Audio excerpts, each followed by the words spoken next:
Bonsoir, Léo. Hello, Léo. Hello. Okay.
Can you guys see me? No. No, No. Leo. How come? No. Oh, You broke it. Is it possible that you reversed? Okay. Good. Oh, geez, you scared us, Leo.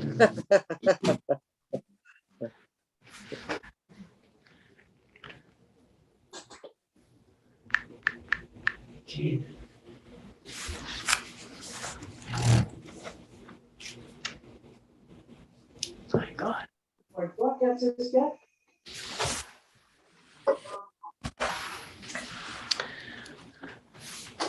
Ah, viens juste de mettre la caméra.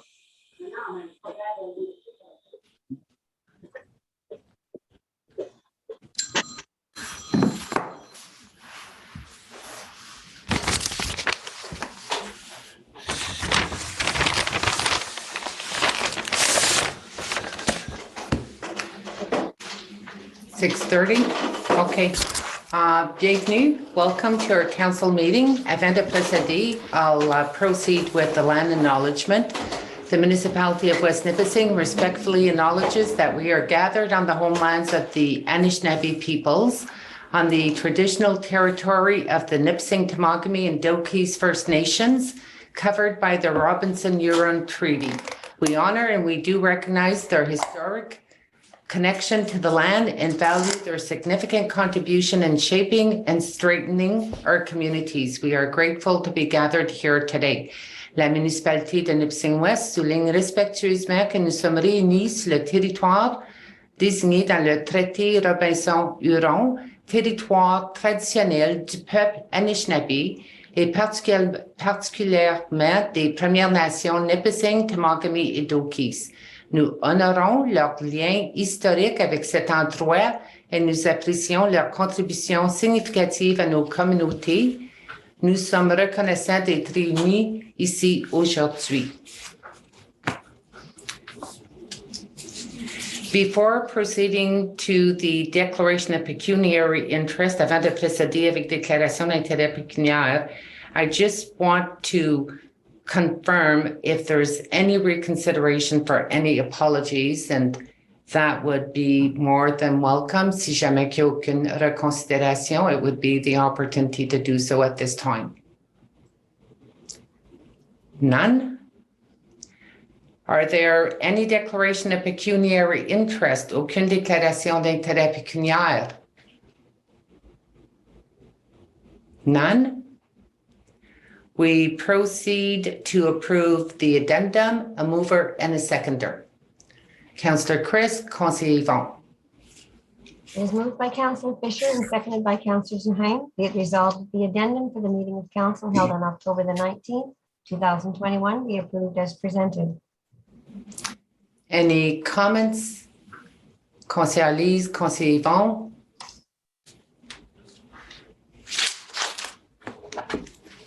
You are on mute, Conseiller Lise.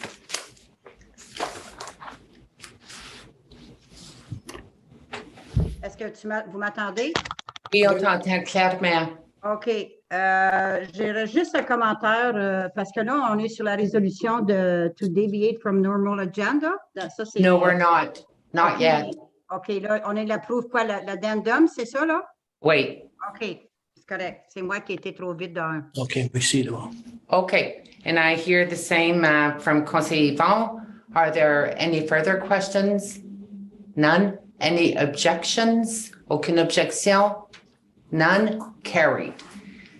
The next is the resolution to deviate from the normal agenda format. I need a mover and a seconder. Conseiller Chris. And I need a volunteer as a seconder. Conseiller Yvon. It is moved by Councillor Fisher and seconded by Councillor Zuhain. Whereas Section 9.1.1 of the procedural bylaw sets out the format of council agendas, and whereas Section 9.2 of the procedural bylaw permits council to adjust the order of the agenda by resolution of 2/3 of the members present, and whereas council agrees to amend the order of the agenda for October 19th, 2021 in order to address matters impacting municipal operations and residents of the municipality, be it therefore resolved that the order of the October 19th, 2021 agenda be amended. Are there any comments or questions? Conseiller Lise. OK, là, je suis sur le bon sujet. J'ai juste un commentaire, Madame la mairesse, c'est que j'aimerais souligner que c'est dommage que cette option-là ne nous a pas été offerte. Je crois que c'est 3 rencontres que vous aviez demandé, des rencontres d'urgence pour essayer de gérer des items que depuis le mois de mai qui traînent. Alors, ça aurait été bien le fun d'avoir eu cette option-là, puis on aurait fini ça. Puis non seulement ça, on aurait pu vraiment éviter tout ce qui s'est passé depuis le 7 septembre. C'est mon seul commentaire. Je vais accepter l'agenda. Ça prend 2/3. C'est pas basé sur mes valeurs, crois-moi, c'est basé sur le fait que je vais voter l'accepter pour continuer parce que je représente les résidents. Moi, personnellement, s'il n'y a rien que moi, je ne l'accepterai pas, mais je représente le quartier numéro 1 et le Nipissing West. Alors, je vais supporter cette résolution et l'agenda ce soir pour continuer. Puis, c'est ça qui est mon commentaire, Madame la mairesse. Merci. Merci, Conseiller Lise. Did you have any comments, Conseiller Yvon? I'll just repeat it in English if you don't mind, Madame Mairesse. No Oui, problem. merci. Excusez-moi, Madame la Yeah. mairesse, je voulais spécifier que présentement, quand je vais avoir des explications, je vais les dire en français. C'est pas plaisant de me faire dire que mon anglais n'est pas bon, parce que je le sais. Je ne suis pas obligée de me dire comme ça. Alors, maintenant, je vais parler en français quand je vais avoir des explications à donner et je vais demander à vous ou au chair en ce moment-là pour, s'il veut le traduire en anglais, parce que j'ai été bien élevée. Merci. Merci, Conseiller Lise. Conseiller Yvon? And what the councillor Seneca was mentioning, it's unfortunate what happened since September 7th. And we come to realize that business has to move on. And I agree that I will accept the agenda as such. And that I hope that in the coming months and the year that we will maintain a level of decency and respectful manners so that we can continue working for the benefit of the people. So I thank you very much, and God bless you all, and let's hope we can succeed having a great meeting tonight, and I wish you all well. Thank you. Are there any? Madame la Oui, mairesse, Constance. j'aimerais que tu traduises ce que j'ai dit parce que ce qu'Yvon a dit, c'est un autre commentaire. Okay. Ça ne rappelle pas? OK. No, I sort of do remember, but okay, so I'm going to try to keep it short and sweet. The comment that was referred, it's unfortunate that such measures of either special meetings or even suggestions that were made to reconfigure or alter the agenda has not been considered previously because you made reference that the mayor had made those suggestions and the suggestions were denied, and that you feel that the outcome of the last few meetings would have been different, and that you are voting for it this evening, and that you made reference that if it was up to you, it would be based on your values. But then what I understood is that you're considering the importance of residents of Ward 1 and residents of all of West Nipissing. So Merci, Madame does la that, mairesse. okay, Conseiller Dan?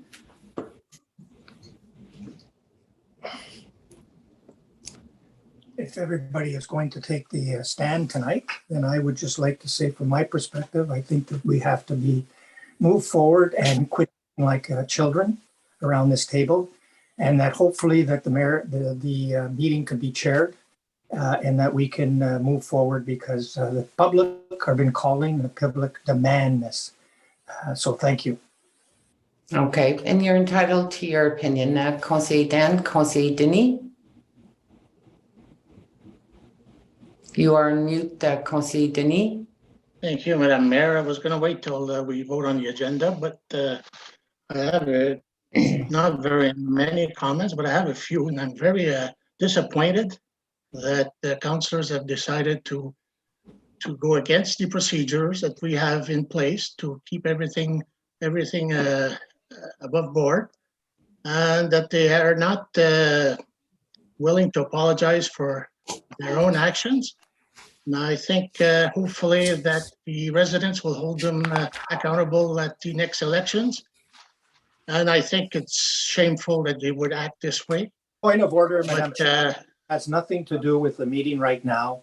In Well, fact, the apologies, Madam Mayor, you asked us whether we wanted to apologize. We know for a fact that 3 that left the meeting did not have to apologize. And the point is, my point of order is that Mr. Seneca is going above and beyond the agenda. So let's move forward. This grandstanding is not good for the public of the West Nipissing. And I think that they want us to move forward. That's the calls I've been getting. Okay, Conseiller Dan, your point of order, you know what, people have been expressing an opinion, and I think what everyone is entitled to an opinion, and then I'll proceed to call it to a vote. You had your say, and I'm appealing. So what is your, I want you to land on my point of order. your point of order right now, you know, the ruling is, if you are entitled to an opinion, others are entitled to an opinion, and then I'm going to proceed and just call it to a vote. So I whether appeal we it. like, I'm appealing your decision, Madam Mayor. well, you know what, we're dealing with a procedural issue, and it's based on the fact of providing an opinion of past history. I think your point is that not you on- stated, Excuse me, Conseiller Madam Mayor. Dan, Are you going to bully me again? Madam Mayor, Oh, my all I am God. saying is that not on the agenda, we should be moving forward, period. we are dealing with a resolution to deviate from the normal agenda format. If people wish to speak on that issue and provide an opinion on that issue, they are entitled to it. Please refrain from stating comments which are really unwelcome, Conseiller Dan. So Conseiller Denis, please proceed. thank you, Madam Chair. I will be brief because it seems that only certain people want us to talk and some don't. And I hope Mr. Rivera has gotten the message clear from the residents, and he will maybe change his attitude. And I will be Okay. voting for the agenda, Madam Mayor. Thank you for the time. Are there any further comments pertaining to the resolution that is beforehand? None? Then I'm going to call it to a vote. Any objections? Aucune objection? None? Carried. And that was that it was a combined resolution for the agenda and deviating Yes. for the agenda and the format of the agenda. Is that correct? Yes. Perfect. OK. Donc, on procède avec la première séance régulière with the first regular council portion, and we deal with the unfinished business, which has to do with the Northern Ontario Heritage Fund Corporation resolution, cost coverage for field outdoor rink project. And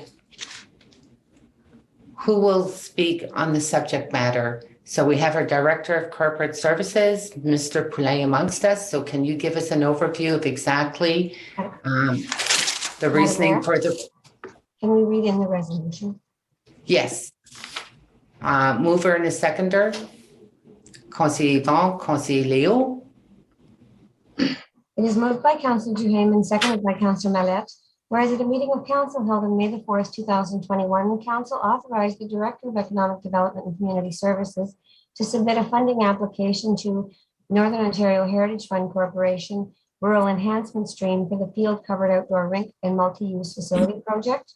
And whereas NOHFC requires confirmation of the municipality's financial contribution towards this project and a commitment to cover any cost overruns if necessary, we have therefore resolved that Council for the West Nipissing Municipality confirms its financial contribution of $150,000 towards the project and confirms that it will be responsible to cover any cost overruns incurred for the successful completion of the field covered outdoor rink and multi-use facility project.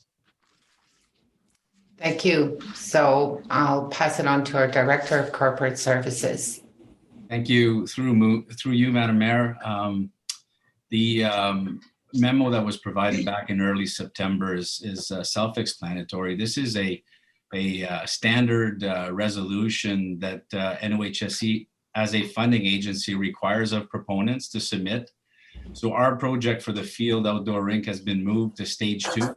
As part of the stage 2 due diligence, they asked that we confirm the municipality's funding towards this project. And in the event that once we undertake the construction that we run into cost overruns, they ask that council do provide a resolution supporting the fact that if there are cost overruns, that the municipality will assume those costs. Again, this is a standard resolution that they require of all proponents.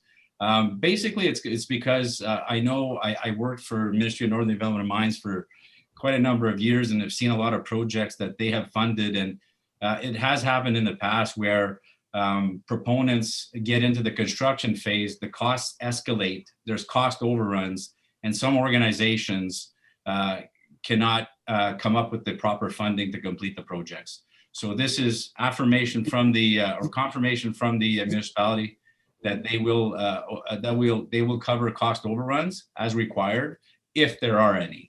That doesn't mean there will be. We will go through a tendering process. If the tender bids come in higher than we have budgeted, it'll be a council decision, but they do still need this standard resolution to form part of the due diligence for the stage 2 of this application. Okay, so point of clarification pertaining to a comment. If there is a cost overrun and you say it's a council decision, does it mean the fact that we adopt the resolution this evening that we're automatically liable and responsible for the additional cost? No, not at all, Madam Mayor. Any cost overruns, either at the bidding stage where we receive bids, and if it surpasses the budgeted amount, we automatically come back to council for council decision whether to proceed with the project or not. Cost overruns sometimes occur in the construction phase, and if we see the budget's going to be the project's going to be over budget, we will come back to council at that point, like we normally do. Mais il n'y aura pas le commentaire que le conseil est compromis à l'engagement à cause de la résolution. Non, du tout. No. Okay, so I'm going to ask if there are any questions. Conseiller Denis? Oui, Stéphane, les autres proponents dans ce deal-là, NOHFC, Caisse populaire, Community Fundraising, eux autres sont obligés de faire la même chose, de garantir les fonds? Oui, c'est ça. On a une lettre du Field Regional Economic Development Corp, qui est FRED, qui nous ont soumis une lettre confirmant qu'ils ont prélevé les fonds nécessaires pour leur contribution. Puis on doit aussi confirmer la contribution de la Caisse populaire qui a déjà été faite. Puis l'NOHFC, mais c'est le bailleur de fonds dont on applique. Supplement, Madame Maire. Yes, Conseiller Denis? Là, t'as pas compris ma question, je pense, parce que je voulais savoir à part de la municipalité, qui est responsable de Ah, s'assurer que les fonds sont là. non, OK, je comprends je comprends votre question. Non, nécessairement, parce que nous autres, on appartient, la patinoire, c'est notre propriété. Ça revient la responsable de la municipalité de couvrir les coûts additionnels s'il y en aurait. Oui. Conseillère Lise? OK. Pour finir la question de ça, là, moi, je comprends ce que tu dis, Stéphane, là, ce que tu as expliqué, là, mais on est responsable, mais avant d'être responsable pour aucun surplus, ça va être amené comme Absolument. conseil, comme n'importe quel tender, parce que Ouais. puis ce projet-là, il peut être fini quand, Stéphane? Ça va dépendre. Évidemment, on manque la période de construction à cause de l'hiver approche à grands pas. On n'a pas eu encore l'octroi n'a pas été confirmé encore.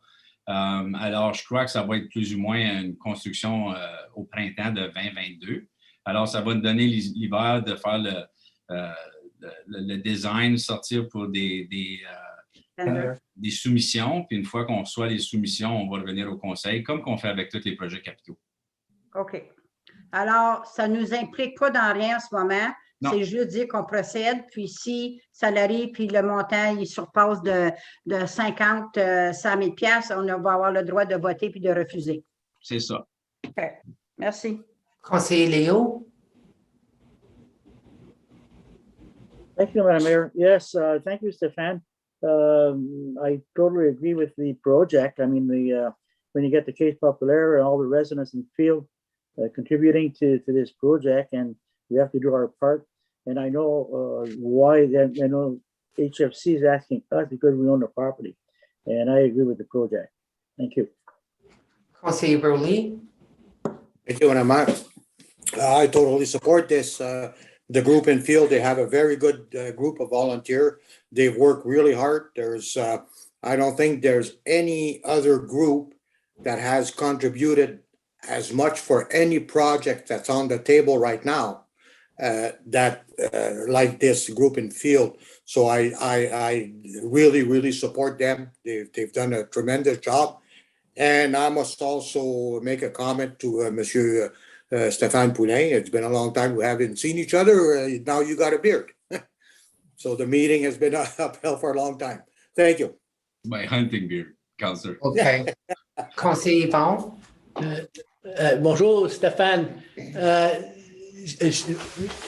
En fait de projet, with respect to the project, I am not aware as to what they're going to build.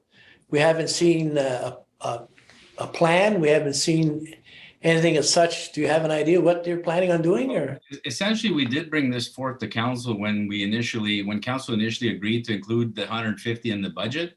It is a total rebuild for the existing rink. We need to start the rink boards, the foundation, put new lights and a cover over top the rink surface. So that's in a nutshell. That's the scope of the work that we're looking at. Okay, so the cover is what's going to be costly. In essence, what type of cover were we looking at? So we initially, through the committee, we had received some information on a coverall building, so a plastic tarp.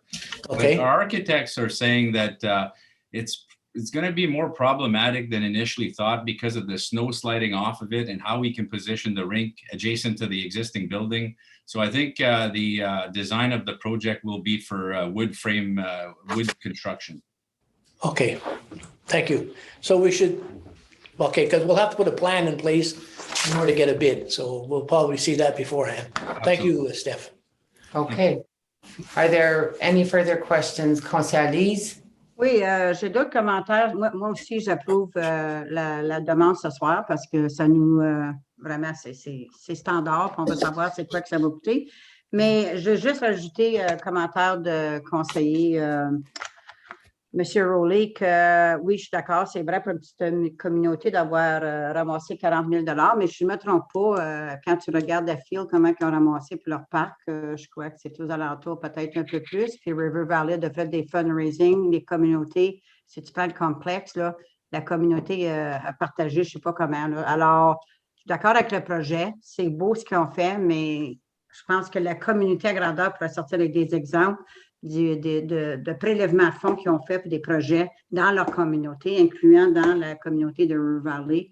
Monsieur conseiller, c'est juste mon commentaire. Okay. We don't need that. So if there's no further questions, I can call it to a vote. Are there any objections? Aucune objection? None? Carried? Adopté. We proceed to planning, planification. We'll need a mover and a seconder for E1. Councillor Chris, Conseiller Leo. Is moved by Councillor Fisher and seconded by Councillor Ouellette. Yes. Be it resolved that bylaw number 2021-65 being a bylaw to accept, assume, and dedicate lands for public highway purposes shall come into force and take effect on the day it is passed. Part of the north half of Lot 7, Concession 6, Parts 2 and 3, Plan 36R 14613 Township Badge Road, being part of the Chemin Le Duc Road in Field. Any questions or comments? None? Any objections? Aucune objection? None? Carried? Adopté. Mover and a seconder for E2. Councillor Chris, Conseiller Yvonne. Moved by Councillor Fisher and seconded by Councillor Duhaime. Be it resolved that bylaw number 2021-66, being a bylaw to accept, assume, and dedicate lands for public highway purposes shall come into force and take effect on the day it is passed. Part of Lot 12, Concession 6, Part 4, Plan 36R 14597, Geographic Township of Faulkner, being part of the traveled road known as Chemin Douglas Road in Manette. Any comments or questions? None? Any objections? Aucune objection? None? Carried? Adopté. Mover and a seconder for E3.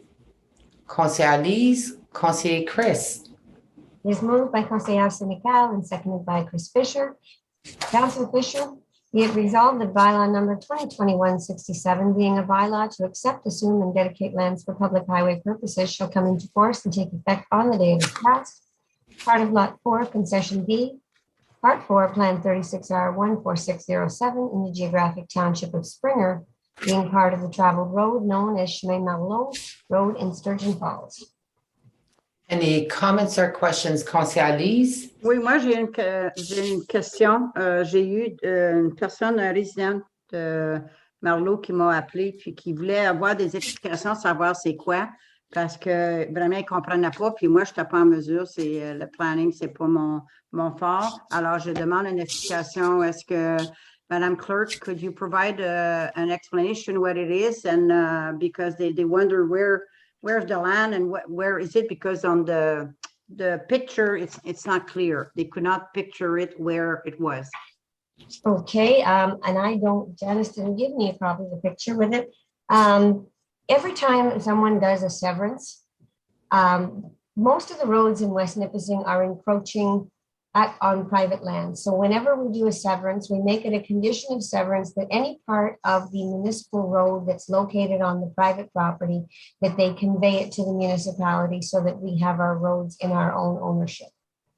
Okay, merci beaucoup, Madame Clerk. Je pense que c'est clair. Puis, si la personne a des questions, je vais demander, I will ask you to, if you don't mind, I will give your name, Madame Clerk, to call you. Okay? No problem. Merci. Right, there are housekeeping resolutions that we've been adopting throughout the many, many years as the planner is identifying. Okay. Yes, but we need to know what Okay. it is if we don't know. Yes, no problem, Conseiller Lise. Are there any other questions or comments? Any objections? Aucune objection? None? Carried? Adopté. A mover and a seconder for E4. Councillor Leo, Conseiller Chris. Les proposé par Conseil Mallette, appuyé par Conseil Fisher, be it resolved that bylaw number 2021-68, being a bylaw to accept, assume, and dedicate lands for public highway purposes, shall come into force and take effect on the day it is passed. Part of Lot 6, Concession A, Part 4, Plan 36R 14582, in the geographic township of Caldwell, being part of the traveled road known as Chemin Savignac, Savignac Road, Vernon. Any comments or questions? Any objections? Aucune objection? None? Carried? Adopté. A mover and a seconder for E5. Conseiller Yvonne, Conseiller Leo. It is moved by Councillor Duhaime and seconded by Councillor Mallette. Be it resolved that bylaw number 2021-71 being a bylaw to accept, assume, and dedicate lands for public highway purposes shall come into force and take effect on the day it is passed. Part of the south half of Lot 8, Concession 4, Part 2, Plan 36R 14626 in the geographic township of Hugo, being part of the traveled road known as Chemin Kipling Road West in Verner. Any questions, comments? Any objections? Aucune objection? None? Oh, Conseiller Denis? Sorry, you're on mute, Conseiller Denis. It's not related. I was just wondering where Councillor Rita was, but he just reappeared. I guess he doesn't need permission to leave the meeting. That's all. It was my only comment. Thank you. Okay, thank you for the point of clarification. My apologies because I did not notice the absence. So coming back, duly noted. So coming back to the actual resolution that was read, there were no questions or comments, no objections, aucune objection, therefore carried, adopté. Now we need a mover and a seconder for E6. Councillor Chris, Conseiller Yvon. Il est proposé par Conseiller Fisher, appuyé par Conseiller Duhaime, be it resolved that bylaw number 2021-69, being a deeming bylaw to designate lots 15, 16, and 17 on registered plan 49, not to be lots on a registered plan of subdivision, shall come into force and take effect on the day it is passed. Okay, now this one here is not a standard housekeeping resolution, so I'm not sure if there are any comments or questions pertaining to it. Or Conseiller Lise? Well, I just want to take the opportunity to maybe, Madam Clerk, if you can explain a short explanation like you did with the question that I had. Thank you, through you, Madam Chair. This is simply a situation where people own 3 individual subdivision lots side by side, and the only way to merge them back together is for council to deem them no longer to be subdivided, so that they can just pay taxes on one assessment roll as opposed to 3. Can I, Madam Mayor? Okay, so Mayor, my question is to you. Let's say that we approve that, with it's not an issue, but if they want to separate later on, they would have to go to the planning board and ask a new request to separate the lots. Absolutely. Okay, well, thank you. That's thank you very much. Any other questions or comments? None? Aucune objection? Any objection? None? Carried, adopté. Need a mover and a seconder for E7. Councillor Chris. Conseiller Leo. It is moved by Councillor Fisher and seconded by Councillor Mallette. Be it resolved that bylaw number 2021-70, being a bylaw to amend zoning bylaw 2014-45 to rezone certain lands located at 28 Fortin Drive and vacant land on the north side of Fortin Drive in Verner from C3 and RU, tourist, commercial, and rural, respectively, to shoreline residential exception zone 13 shall come into force and take effect on the day it is passed. Any questions or comments? Would this be a question to the planner? Would this be the resolution for planning that may involve real estate transaction? No? Not this one. This is Okay. no. Okay, thank you. If there's no further questions, none? Any objections? Aucune objection? None? Carried, adopté. A mover and a seconder for E8. Councillor Chris, Councillor Yvon. It is moved by Councillor Fisher and seconded by Councillor Duhaime. Whereas Explorenet Communications wishes to erect a freestanding 45-meter self-supporting lattice communications tower on a site located at 12205 Highway 17 East in Sturgeon Falls in the Township of Springer to meet the needs for high-quality, high-speed internet services in West Nipissing. And whereas Explorenet Communications has complied with the West Nipissing Municipalities Policy Number 2012-407 for establishing telecommunications power tower, antenna facilities, and circulating notice with regard to the construction of the proposed tower and by holding the required public consultations. And whereas Xplornet Communications is required by Industry Canada to consult with land use authorities and to obtain a statement of concurrence, be it therefore resolved that the Council for the West Nipissing Municipality hereby approves that the municipality issue a statement of concurrence to Xplornet Communications for the purpose of construction of a self-supporting telecommunication tower at 12205 Highway 17 East in Sturgeon Falls in the West Nipissing Municipality for the delivery of high-speed internet services in West Nipissing. Questions, comments? None. This Oui. is, Conseillère Lise, Ouais, juste une question. Puis le terrain il appartient à qui? Ça, c'est la propriété de M. Lachance au coin de Ok. Boulard et Highway 17. OK, c'est pas à la municipalité. Alors, lui, il permet. Non. OK. Non, OK, c'était ma question. Propriété Merci. privée. Merci. okay. And just as a reminder, rappel, I believe this came forward a while back, but there were issues that surfaced as far as communication for abutting landowners. And if that's correct, Oui, et Xplornet a changé la propriété pour accommoder la personne qui a des problèmes avec la location de la tower. okay. So it's good news because there'll be another opportunity for high-speed internet to the outlying areas within the location of the tower, and maybe even beyond. Mhm. Are there any further comments or questions? None? Aucune. Any objections? Aucune objection? None? Carried. Adopté. A mover and a seconder for E9. Councillor Leo, Councillor Dan. It is moved by Councillor Millet and seconded by Councillor Revita. Be it resolved that bylaw number 2021-74, being a bylaw to accept, assume, and dedicate lands for public highway purposes, shall come into force and take effect on the day it is passed.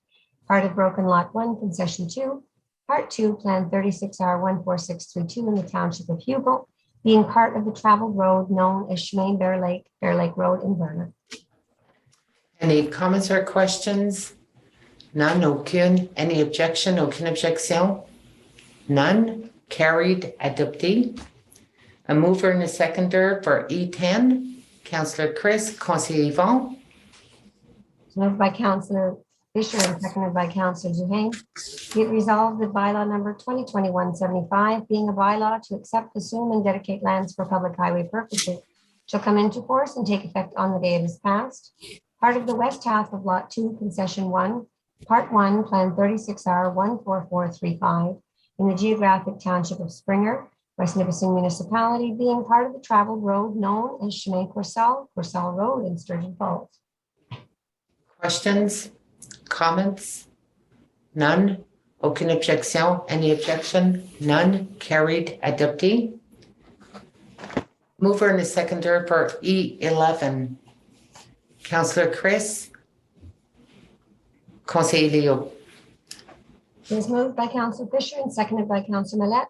Be it resolved that bylaw number 2021-76, being a bylaw to correct the legal description on bylaw number 2009-48 for lands accepted and assumed and dedicated for public highway purposes, shall come into force and take effect on the day it is passed. Part of Lot 8, Concession B, being Part 4, Plan 36R10958, Part 1, Plan 36R12303 in the Township of Springer, being part of the traveled road known as Chemin Concord Road, Sturgeon Falls. Any questions, comments? Any objections? Aucune objection? None. Carried. Adopté. We move on to new business. Affaires nouvelles. Would there be a mover and a seconder for F1? Conseiller Yvon, Conseiller Rowley. It is moved by Councillor Duhaime and seconded by Councillor Larrabee. Whereas requests for tenders for the municipal building roofing replacement north section were opened on August the 19th, 2021 by Perry & Perry Architects. And whereas 4 tenders were received, and whereas the tenders have been reviewed by Perry & Perry Architects and the award being recommended herein consists of the best price meeting all specifications. And whereas council concurs with the recommendation received, be it therefore resolved that the tender for the municipal building roofing replacement north section in the West Nipissing municipality be awarded to Blanchfield Roofing Company, having submitted the lowest quotation of $87,950 plus HST, meeting all specifications. Okay, before opening it up for questions, I'll pass it on to our Director of Corporate Services just to give us an overview pertaining to the memo that was provided. Thank you, Madam Mayor. As the memo stated, the budget amount for the roof replacement was $55,000 initially. The lowest bid we received, what, $87,950. The 4 bids received have a small difference from the highest to the lowest of $7,500. So that just shows you the competitive nature of the bids submitted. The market prices is impacted by the COVID factor. And so we've seen a higher amount coming in as per our original estimated budget. We're recommending that we do proceed with this work as it's critical.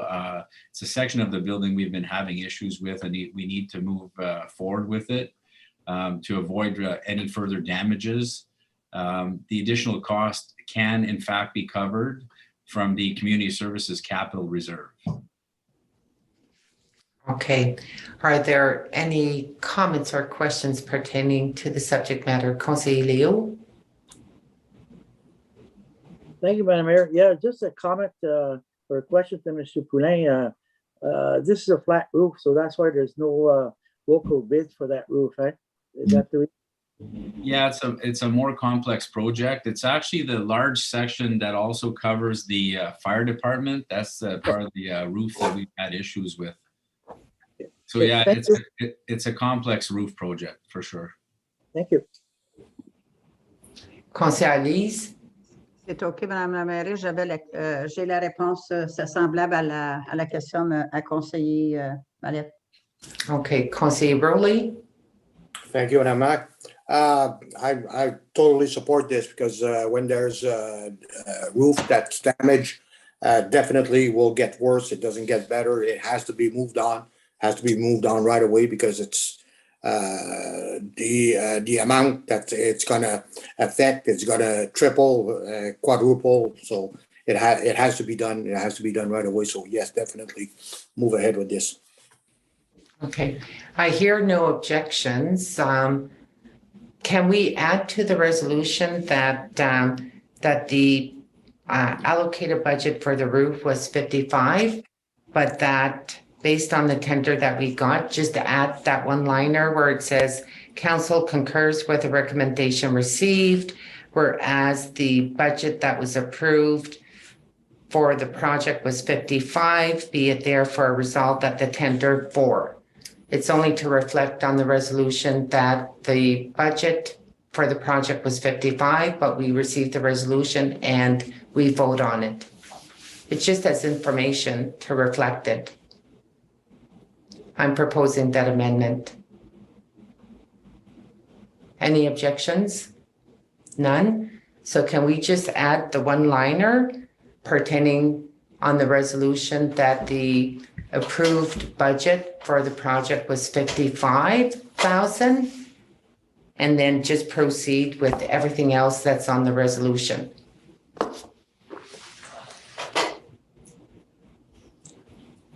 So I guess I'm asking the clerk if. Madam Mayor, if you're proposing an amendment to the resolution, I would need a seconder to the. Okay. So is there Conseiller Yvon, Conseiller Lise? So the amendment to the resolution is being proposed to amend the resolution to reflect that the budget amount for the project was $55,000. That's correct. Okay. That's correct. Just for it to reflect what was the approved budget and that the tender that we got is 87,950. So it's just reflected on the resolution. Okay, so we need to call to a vote the proposed amendment. Okay. Any objections? Aucune objection?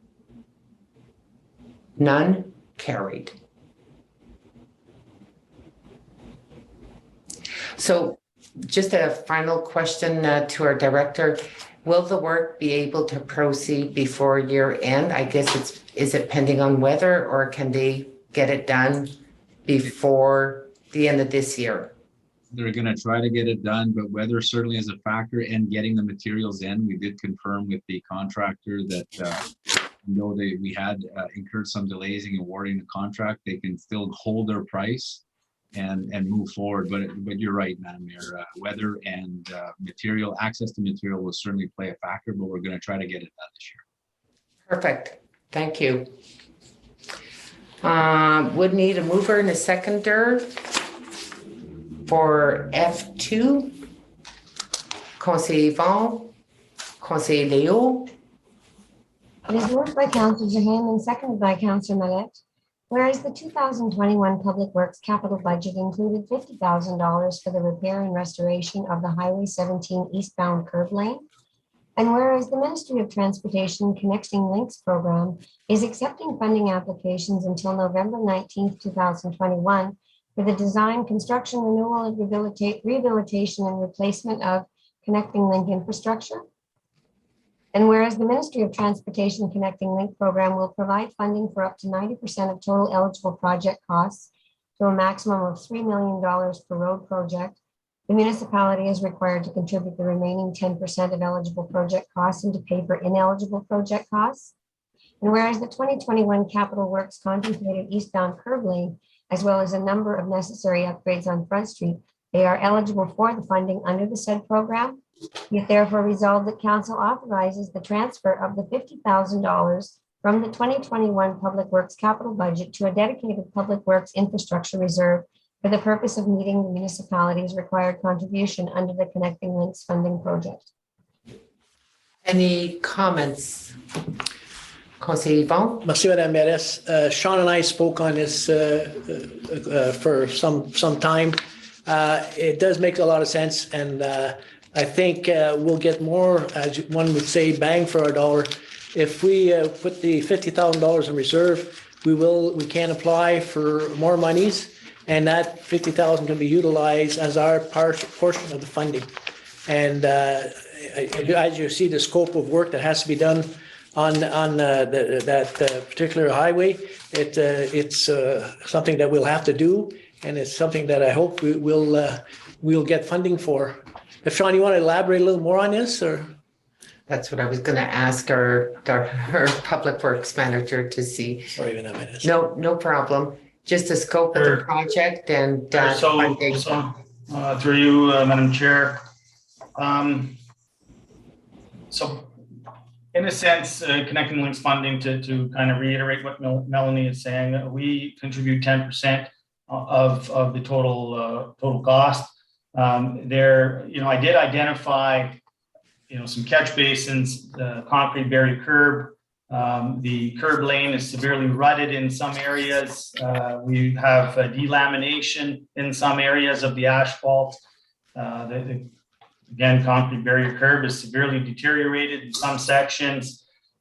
We've identified approximately $300,000 worth of work at minimum. With our 50,000, we 10%. So we could potentially cover 500,000 in infrastructure repairs on our connecting link should we get the funding. So as Councillor Duhaime alluded to, we have a potential of turning $50,000 worth of work into $500,000 worth of work. In my opinion, it's a good gamble. Regardless, we'll still have our $50,000 next year to complete some work. But I just seen it as an opportunity to get more for our dollar. Thank you. Any further comments or questions, Conseiller Broley? Thank you, ma'am. Yes, I totally support this. This is money. We put a little bit, they put a lot, and it is needed. It's the road is not even in a lot of places, so that would fix our catch basin. The road is rough. And this is one of the reasons why we always try to support a no-cut policy, because the road gets rough after a while. So these are fixes that could be done at the province level with their funds. So I totally agree with this. We should put that $50,000 toward it. Thank you. Conseillère Lise? Well, I totally agree also. I mean, we're able to get some money, even if it costs more than $50,000 to give her 10% back. I just want to clarify with you, Mr. Remillard, you have different projects. You have, it start with the plus minus 400 linear meter. Then you go to replace a catch basin. Then you go to grinding and paving. So that's all included in the request for funding with this grant available potentially? That's correct. Those are deficiencies that we've recently identified that we would include in our application for funding. Okay, no, I totally support it. So are there any other questions or comments? Question, maybe just a information purpose to Monsieur Remillard. So the start point of the proposed work on Front Street, up to what point on Front Street would this project be for? Because sorry, go ahead. No, it's okay. I was just looking at the list of exactly the storm sewers and the various location. So just as information purpose, if we get the grant, then we propose to do work starting from where, ending where? There are a number of areas that have deteriorated. The bulk of the areas, I can tell you, are from Michaud to approximately Deviate Street. But there are a few other areas that, and maybe a few catch basins that would fit under this application. Okay. And does it mean that we'll be able to remedy and fix all the problems that we have throughout the connecting link pertaining to the catch basins and the other work involved? As mentioned, I will likely apply for $500,000. Okay, perfect. Just, Madam Mayor. Conseiller Yvon? Just so that, remember Sean had brought forward previously at other meetings that we'll change the design of the catch basin on Front Street. And it'll make a heck of a difference on how we can maintain the catch basins better than what they are now. Now they are on the surface of the highway. Now they'll be on the edge of the curve. So that is good news there. Thank you, Sean. Thank you, Madame Medes. Okay. So are there any objections? Aucune objection? None? Carried? Adopté. So we'll stay tuned and wait and keep our fingers crossed that we'll get good news pertaining to the funding application. Yeah, sure. We move on to F3, a mover and a seconder for the resolution. Conseiller Dan, Conseiller Leo. It is moved by Councillor Rivita and seconded by Councillor Mallette. Whereas requests for proposals for engineering designs for construction projects were opened on September the 15th by the Director of Corporate Services, and whereas 6 proposals were received, and whereas the proposals have been reviewed by the Manager of Water and Wastewater Operations and the Municipal Engineering Consultant, and the award being recommended herein consists of the best price meeting all specifications, and whereas Council concurs with the recommendation received, be it therefore resolved that the proposal for engineering designs for construction projects in the municipality of West Nipissing be awarded to Greer Galloway, having received the highest rating score, meeting all specifications. Okay, so before opening it up for comments or questions, on this subject matter, would this be our Director of Corporate Services, or is it our Director or Manager of Public Works? Always be Alyssa could respond to that. Okay. Yeah, I can tell you. Okay, thank you. my question was that the resolution itself identifies that we got 6 proposals and makes reference that to whom it should be awarded based on the highest rating. The resolution seems to be different than other resolutions when we adopt tenders. We normally have like the list of who applied and what was either their rating or either the cost for the services that are going to be provided. Here in this case, reading the documentation, I can't see who are the other companies that would have submitted any tenders for the work. It's actually the page before the resolution. It shows all 6 and it shows their rating.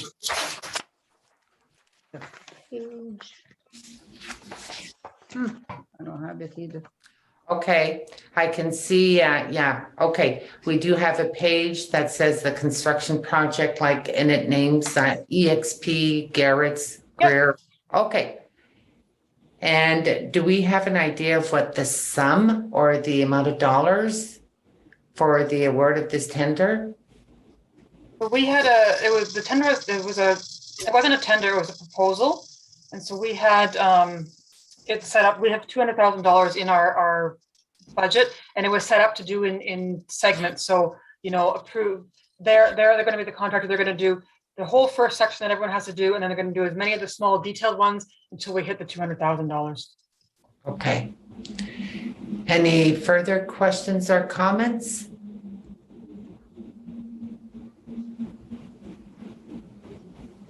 None? Okay.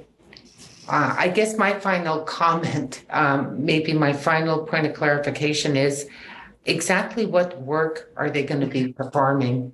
Like, we're looking at design, but is it design for several projects or is it for one project?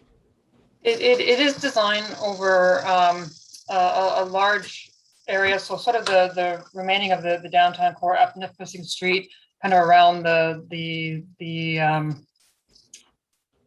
not John Street. You must go back as far as Ethel. It's sort of that back corner to finish off the storm sewer separation that we don't have on now. So it's going to do sort of the overall preliminary design so that we know that the water is all flowing the right direction and all that sort of stuff. And then it's going to do the detailed design on pieces, sort of working up from where Public Works is about roads that are scheduled, and sort of working up so that it's going in process. So we're not doing this section here and then this section here, so that the water sort of continues to flow. So it is both a broad design and then the detailed design on individual projects. Okay, thank you, because it helps to understand the resolution. And that was within the budget of water and sewer as far as projects. Yep. And it's within the approved project amount as well. Yes. Okay, perfect. Thank you, Conseiller Yvon. Thank you, Madame Mayoress. Madame Craddock, I guess that will, once the design is completed, we'll then look for federal contributions or provincial. That's the goal, is to have these designs done so that when funding becomes available, we're set and we've got them in place. Shovel ready. Good. Exactly. Good point. Thank you. Any further questions? None? Any objections? Conseiller Lise? Through you, Madame Mayor, may I ask a question to the Director of Corporate Service, please? Yes, you may. Madame, is the project will be done this year or next year? So the design is actually scheduled to be done this year.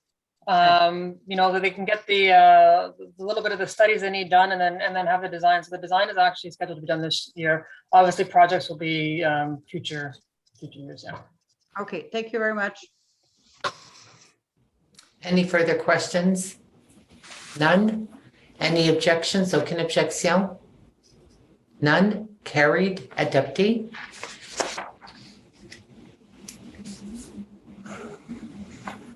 A mover and a seconder for F4. Conseiller Bruley, Conseiller Yvon. It is moved by Councillor Larrabee and seconded by Councillor Duhaime. Whereas requests for quotations for the purchase of a new 3/4 ton 4x4 pickup truck by the Water and Wastewater Department were opened on September the 30th, 2021.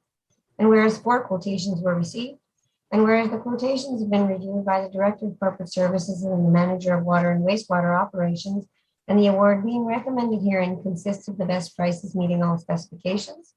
And whereas Council concurs with the recommendation received, be it therefore resolved that the quotation for the new 3/4 ton 4x4 pickup truck for the Water and Wastewater Department be awarded to Finch Chevrolet Cadillac Buick GMC, having submitted a quotation of $70,000 plus HST, meeting all required specifications.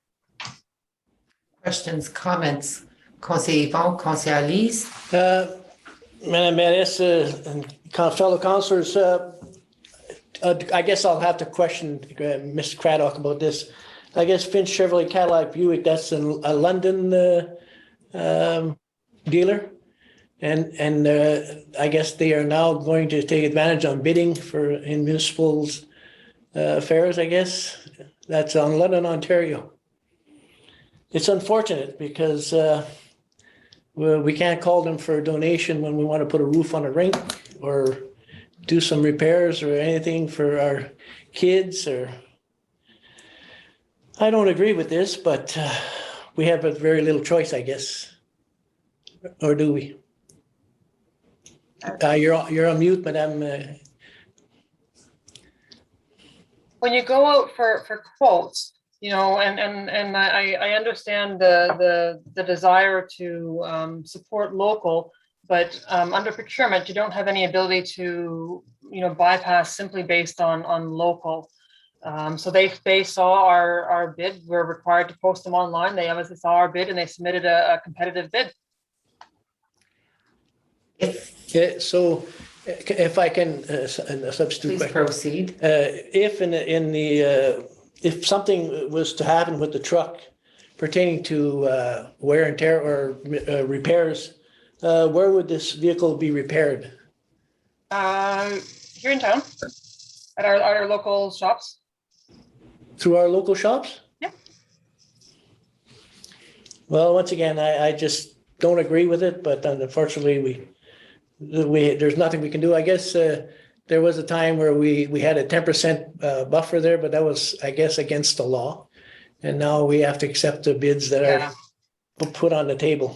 But just as a point of clarification, I was under the impression, and maybe, the answer was provided, that when we do purchase vehicles, that we also would factor in the HR cost involved for the servicing, i.e., let's say, for example, in the days when we had successful bidders in outlying areas like North Bay and Sudbury, that was weighed in the equation for the award of the proposal, due to the fact that there's a cost involved to be able to bring it back to the garage for servicing, warranty, repairs, and so on and so on.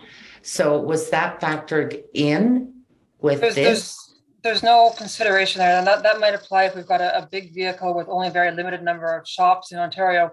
But the deal with the tender is delivered to Sturgeon Falls. So they're going to deliver it to our yard here and it can be serviced here in town. Okay, so we had no consideration in the past when it came to tenders in the outlying areas like Sudbury and North Bay, because I remember a few years ago, or maybe some time back, that we had questioned the validity of providing a tender to an outlying dealer compared to a local dealer based on the fact of the manpower and time required to drive the vehicle. To be honest, probably to Conseiller Yvon's comment, I don't think that the local dealer is going to be that much happy to service a brand new vehicle that would be purchased from London, Ontario. It will not be. With our heavy trucks and our heavy equipment, we often have a clause that there must be a servicing department within X number of kilometers, because there's a lot less servicing garages for the heavy equipment and for the, a Caterpillar. This is a GMC. It can be serviced here in town. Okay. Conseiller Alice? Well, I do agree with Conseiller Yvon that I know maybe, but I mean, maybe we cannot give 10%, but is there a way that maybe we could ask when we got the bid if they could match it? Are we comparing apple to apple here? Because there's different truck level of truck and all that. So I hate to start giving money to out of town garage. I know they can be serviced here because and I don't think they will be too happy to do that, but they will have to do that. They're getting the maintenance, but the fact remains that it is really, really sad. And my next question is you're going up to $70,000 truck.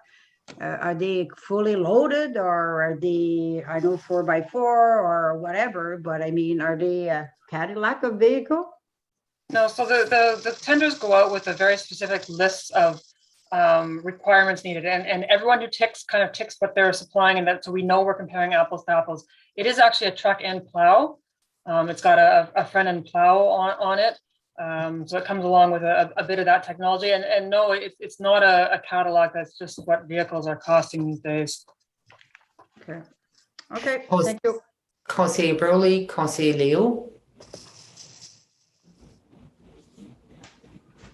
Thank you, Madam Mayor. Yes, I totally agree with the comment that Councillor Yvon made. I would definitely love to support West Nipissing. I had damages done to my vehicle not too long ago. The insurance wanted to send me to Sudbury. I refused, brought it to West Nipissing. That's their town that I represent.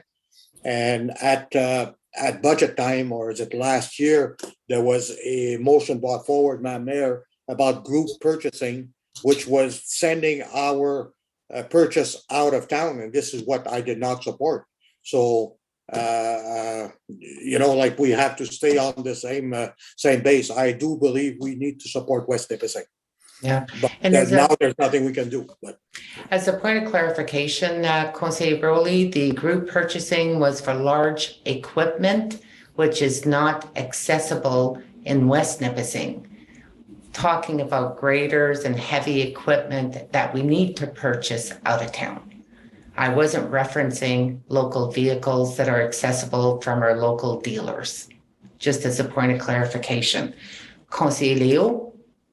Thank you, Madam Mayor. Maybe I ask a question to our CEO about the procedure when ask for tenders.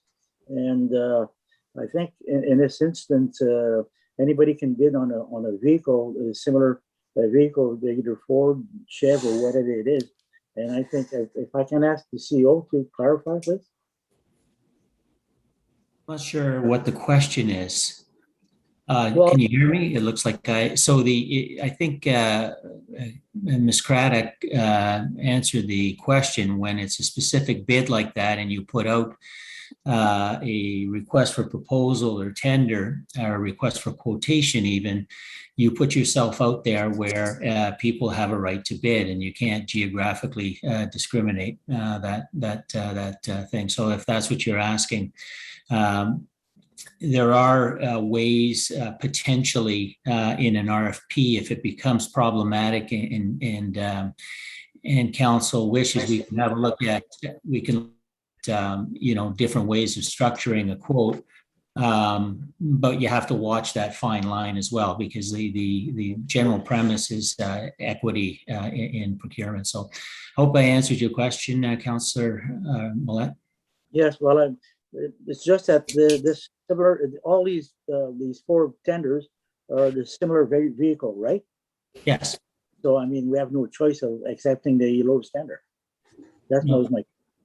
Oh, sorry. Then the quick answer is yes. Thank you. Are there any further questions? Okay. I did hear the concerns, about trying to access vehicles as much as possible locally, even in Northern Ontario versus going so far as Southern Ontario. Maybe here a suggestion would be that this could be a subject matter that can be discussed at a future meeting to see whether or not, if we want to look at that. That's a sideline because of the questions that were asked. But for the time being, we have the resolution before us. So with the explanation that was provided and the clarification that was given. So are there any objections to the actual resolution? Aucune objection? I object. Okay. So based on one, I also object, Madam, in support of Okay. the local. It won't do anything. It well, won't. I'm calling it to a vote. So Yeah. what I want to see is Yeah. who supports the resolution. Support it. Yeah, so I want to see a show of hands of who supports the resolution that we purchase the vehicle from the London dealership. 1, 2, 3. I don't think we have a choice. Well, we have to vote on the resolution, so you have a choice as an elected official, you say yay or nay. So je demande la question qui appuie d'accorder le contrat tel qu'est proposé dans la résolution. So Then I would have a question. What happens if we vote this resolution down? we're calling it to a vote. So if we don't vote in favor, it means that we're not going to be purchasing the vehicle from London, Ontario. So I guess what you want to know are what would be the consequences if it would be defeated. So I'm going to have to ask direction from our Director of Corporate Services, Ms. Craddock, It means we're not purchasing a vehicle at all. for this year. Correct. Okay. Chris, And you know, if we get repetitive situations of this where, you know, you go back and we have external ones and you're continuously just turning them down, then you do run the risk of looking like you're price shopping, which becomes problematic. On a one-off, it's not a price shopping, but you do need to be aware that if you do it repetitively, it will look like price shopping. But what it means is Water and Sewer does not get a vehicle this year. Okay, so it would not, from what I understand, if I, just to summarize correctly, it's not considered price shopping if this one here, this one resolution would be defeated. But if it's defeated, it means Water and Sewer don't have their pickup for this current year as planned and approved by the budget. Thank you. Okay. That's what I wanted to know. Thank you. Okay, so Councillor Chris, you have a question, or is it because you're voting in favor? No, I just have a comment. I just want to say, like, I don't disagree with everything that's been said, but I am voting in favor because of the logistics of it, and I'm holding my nose and voting for it, so we move the corporation. Okay, well, Thank you. okay, thank you for the comment. So I'm going back. The final question was asked and clarification was given, so I'm calling it to a vote. Who is in favor to purchase the vehicle, the pickup from a London dealership? 1, 2, 3, 4, 5, carried. I don't know if I counted correctly, maybe it was 6, but anyway, it's carried. Madam Menace, you did mention that you'll bring this subject matter should come up. for Well, discussion, please. I'll On a make later date. Well, we'll make, you know what, based on the conversation, I said that I think staff has recorded this information. Our CEO heard the discussion. I think that there's an appetite for the subject matter to come back at a later date for discussion. Everyone is fine with that? Perfect. On procède avec F5. I need a mover and a seconder. Conseiller Denis Sénécal, Conseiller Chris Fisher. It is moved by Councillor Denise Senecal and seconded by Councillor Fisher. Whereas Council for the West Nipissing Municipality has authorized the Nature's Trail Bridge replacement during its 2021 budget deliberations. And whereas on June the 1st, 2021, EXP was awarded the engineering proposal to oversee the design approvals and construction administration for the Nature's Trail Bridge replacement.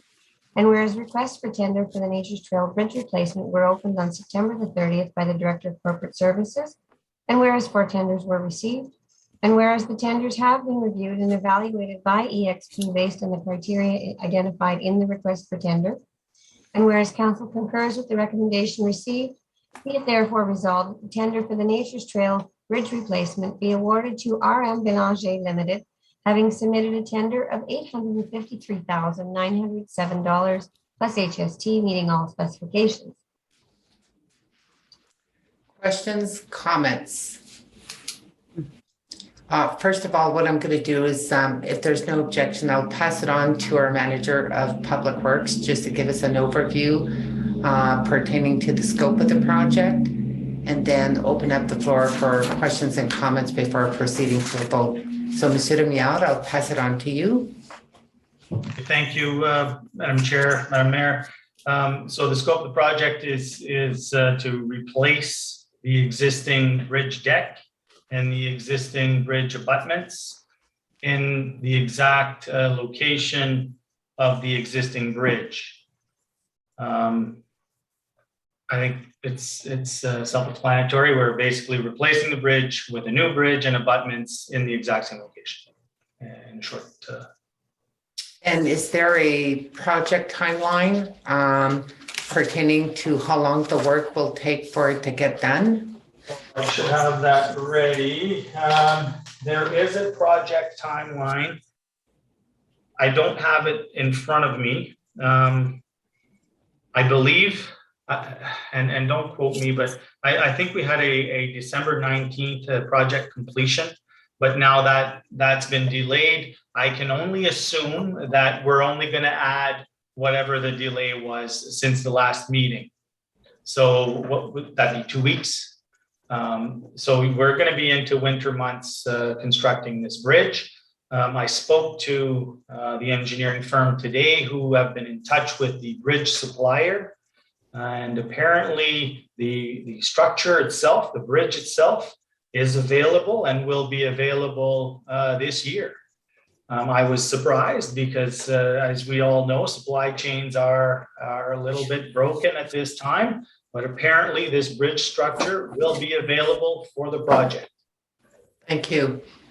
Conseiller Denis? Thank you, Madam Mayor.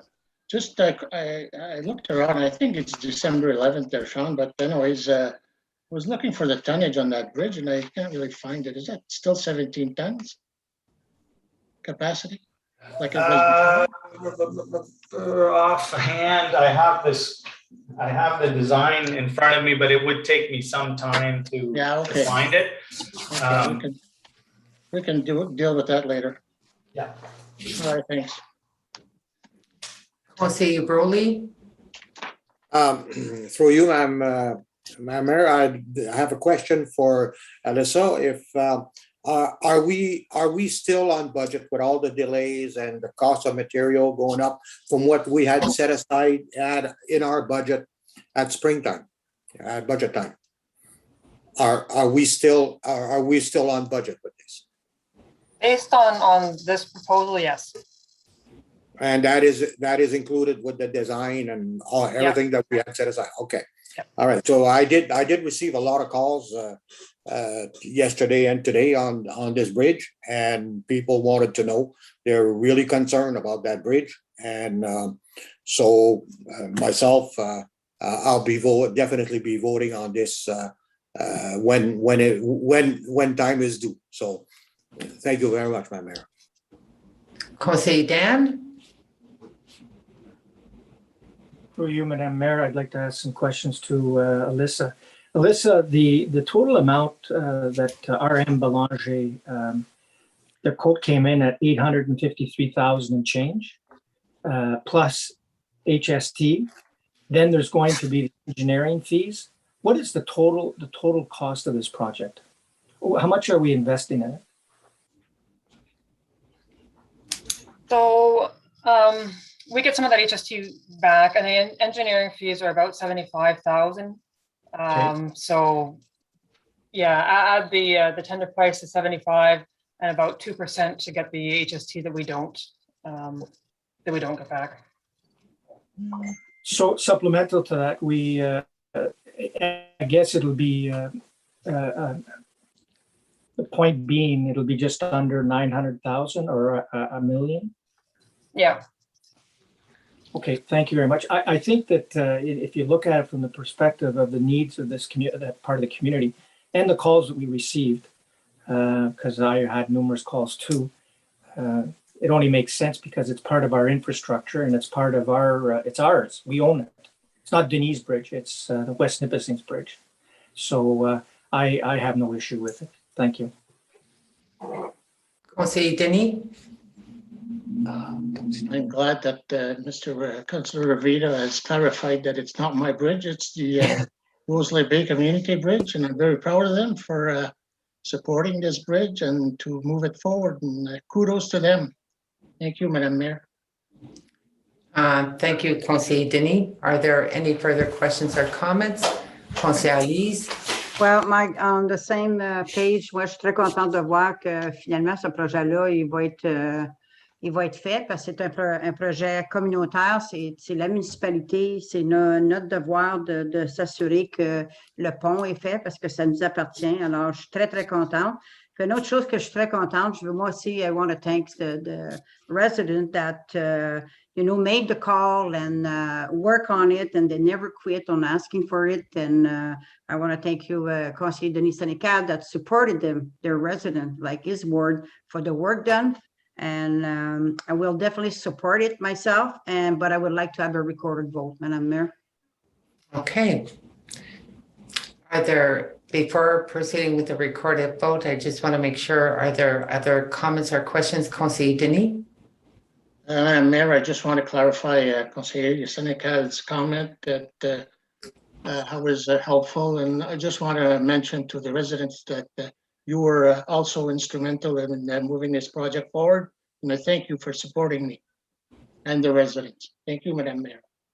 Thank you, Conseiller Denis. I do know, as a final comment, that these residents have been advocating for a new bridge, which was identified as a requirement. It goes, I'd say, probably more than 8 years, if I'm not mistaken. We had a dedicated reserve, but because we got that extra windfall of gas tax, that was one of the projects that this council approved.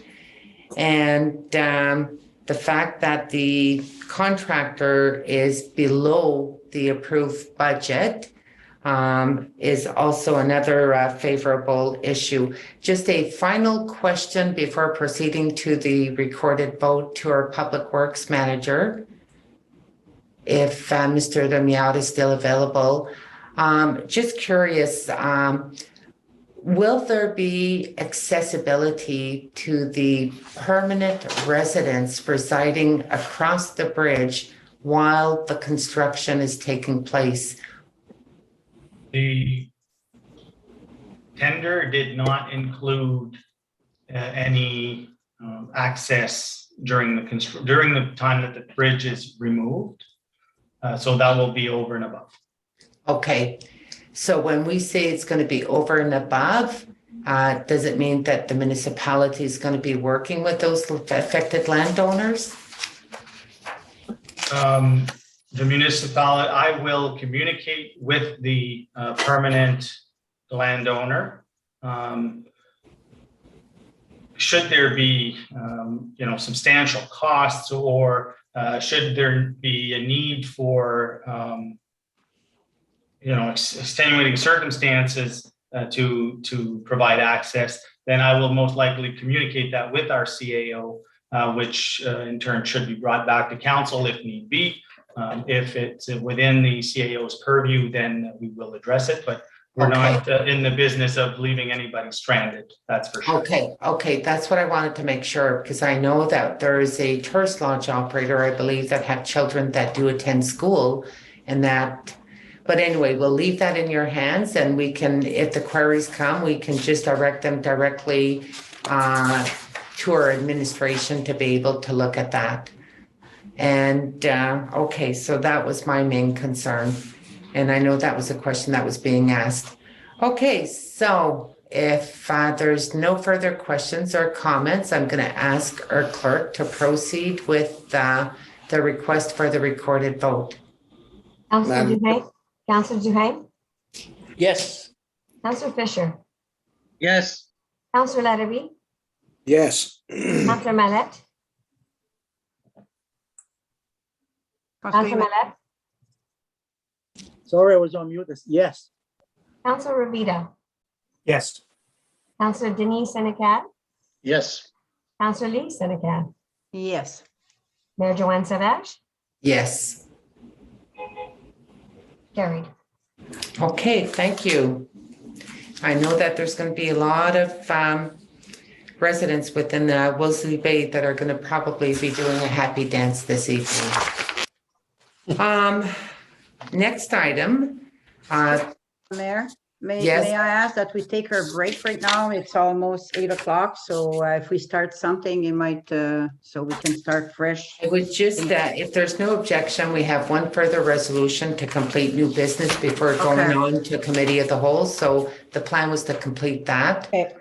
So I would need a mover and a seconder for item F6. Conseiller Denis, Conseiller Yvon. It is moved by Councillor Denise Senecal and seconded by Councillor Yvon Duhaime. Be it resolved, the mayor and the chief administrative officer be authorized to sign a transfer payment agreement for the Investing in Canada Infrastructure Program, ICIP COVID-19 Resilience Infrastructure Stream, with Her Majesty the Queen and Right of Ontario as represented by the Minister of Infrastructure. Are there any questions or comments?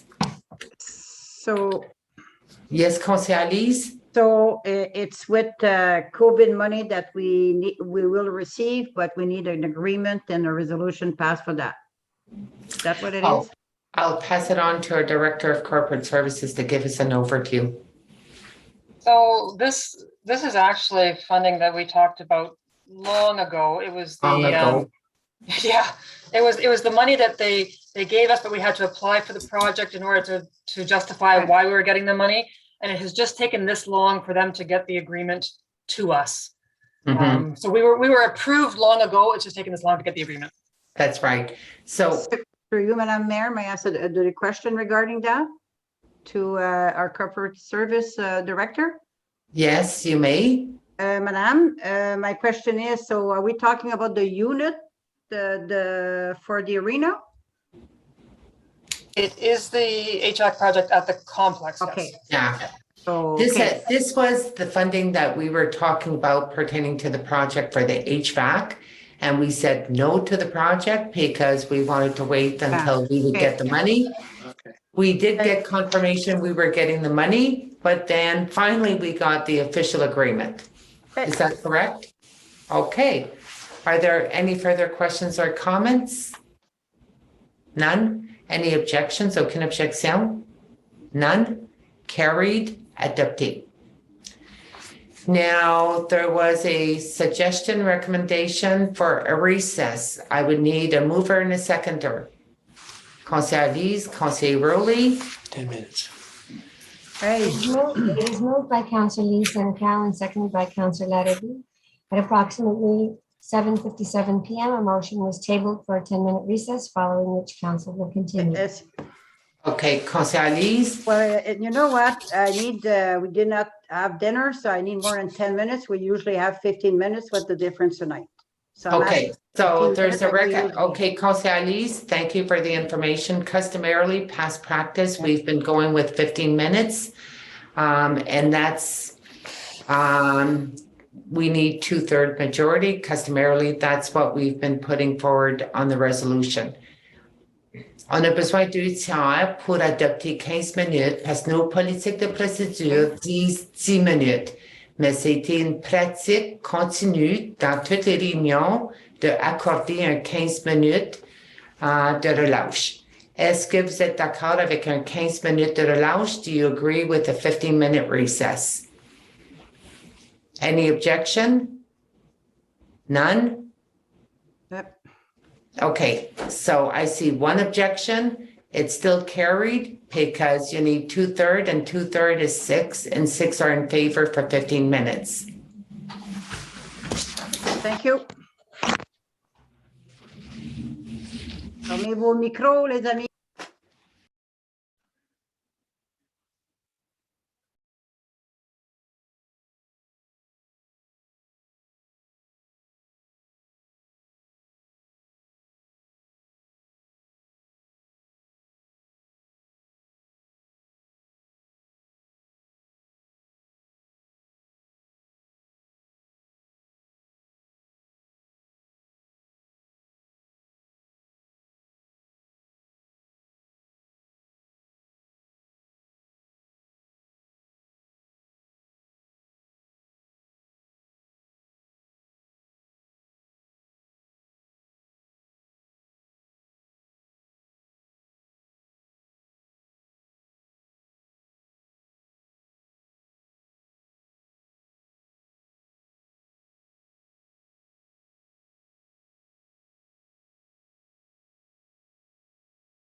Marjoanne, Oui. si possible, j'ai une réponse pour conseiller Denis Sénécal, peut-être avant de commencer. Je pourrais juste lui dire pour the load restrictions on the bridge. Oh, perfect. Okay, Wait. so when I open it up, What is Um, it, Sean? I'll just wait that we're back on live stream because I know probably there's a lot of people that from Wolseley Bay that are paying attention. And I think it'd be information that they value very much. We are live. We are? We're just the Okay. recording spies, but the live stream's still running. Okay, but are we recording though? Not at the moment. Oh, okay. So I'm just going to wait until we are recording. If you have no objection, Sean? Du tout. Okay, perfect. Il reste encore 5 minutes. I have 2 minutes remaining.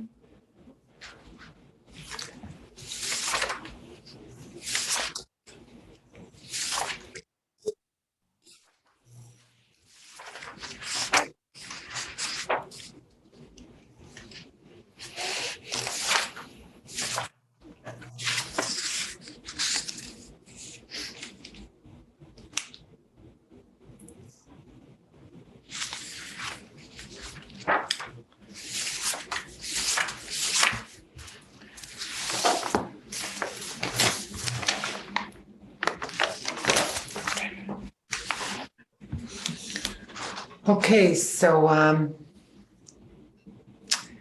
since we are recording, we have our Manager of Public Works that located the information to a question that was asked by Conseiller Denis pertaining to the tonnage for the new bridge.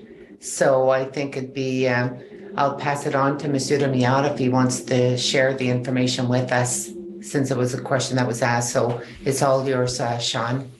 Okay, thank you, through you, Madam Mayor. So I had a hunch that there were in fact no load restrictions on the bridge, but I wanted to confirm before saying anything. Unfortunately, I didn't find it in the design or in the contract.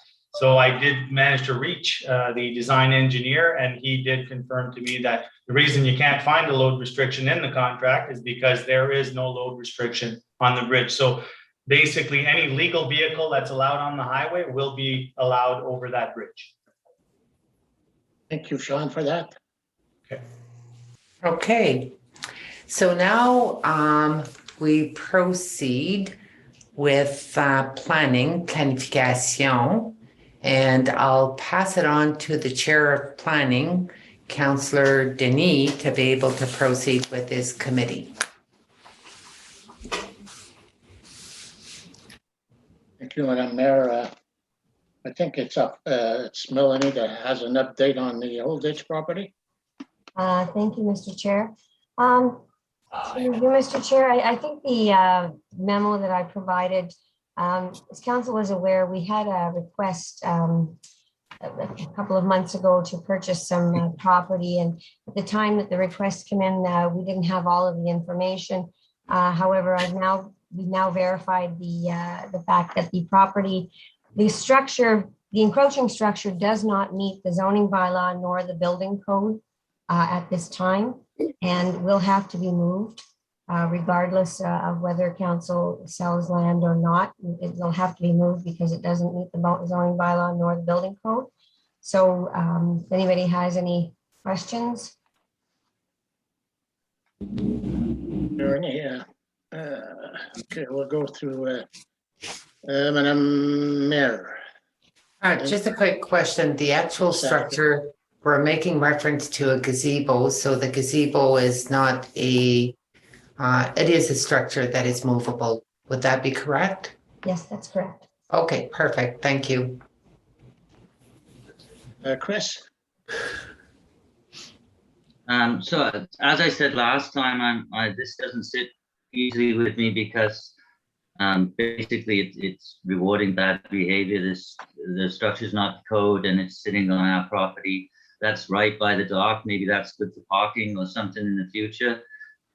So, you know, and now even more so, they look at the satellite map. I don't understand why you wouldn't want that in your backyard, you know, by your dock instead of behind the shed, which is our property anyway. So I kind of disagree with the conveyance of the land. Thank you.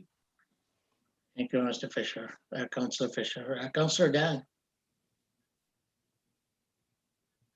Well, Mel, Madam Clerk, according to what we're looking at here, is that the garage, if the garage is there, you're recommending that that piece of property behind the garage be conveyed to them. The definition of conveyed, does that mean? Sold. Sold, okay. So I just was wondering why we didn't just say sold. Sorry. But that's all right. No issue there. So what happens is that what we're saying is we would hover off that piece of land. And is that part of the flood rights, or is that part of the, is that owned by the municipality, or is it owned by the West Nipissing Power Corporation? That's my question. It is actually owned by the West Nipissing municipality. Okay. So what you're proposing is that they move it and that he conforms to all the building codes in the sense that he brings it down, that there's no safety issues with it that could occur and that he would have a problem with in the future. And I do believe at that location, he will be able to meet the required setback for the zoning bylaw. I can't confirm that until it's properly located, but I believe there's sufficient space there. Supplemental to that, Mr. Chair? Yes, Councillor Dan. So, Madam Clerk, has this been discussed with the proponent? The proponent is aware, yes. Oh, he's aware. Oh, okay. Thank you. Thank you. Thank you. Any other questions on this? Madam Clerk, do we need to sell more land? Is that what you're asking? Or do we, if they're still in the floodplain, how is that affecting this issue? Well, Are they allowed to have a gazebo in the floodplain? Yes, through you, Mr. Chair, you are allowed to have accessory structures in the floodplain. There is just a higher standard of building requirements and anchoring that is required under the building code. Okay, thank you, Madam Clerk. Any other questions? So Melanie, what do you need from us? I just need direction that council's concurs that we propose to the owner, rather than selling the property where the gazebo is currently located, that we offer him the property behind the shed, which will allow him to comply with the zoning bylaw and the building code. So Yvonne, Councillor Yvonne, then Councillor Lees, then Mayor Joanne. Thank you, Mr. Chairman. With respect to the flood level plains, it obviously the whole part of almost half of his lot is in the flood level plain, really, if you look at it. I don't see why it would make any difference from moving it from 10 feet away. Realistically, I do understand maybe he'll have to comply, but he could bring it down a foot. I mean, he's still too close to the water by our zoning bylaw. Well, there won't. Well, it's very, very argumental. I don't see how it's not going to be on when we move it. That'll be something to ponder as well. But I mean, what happens? We did approve it last time, and now we're changing our minds here. How does that proceed? Well, I don't think we had all the information when we approved it the last time. I think there was information that was missing at the time. We didn't know the stuff that we know now.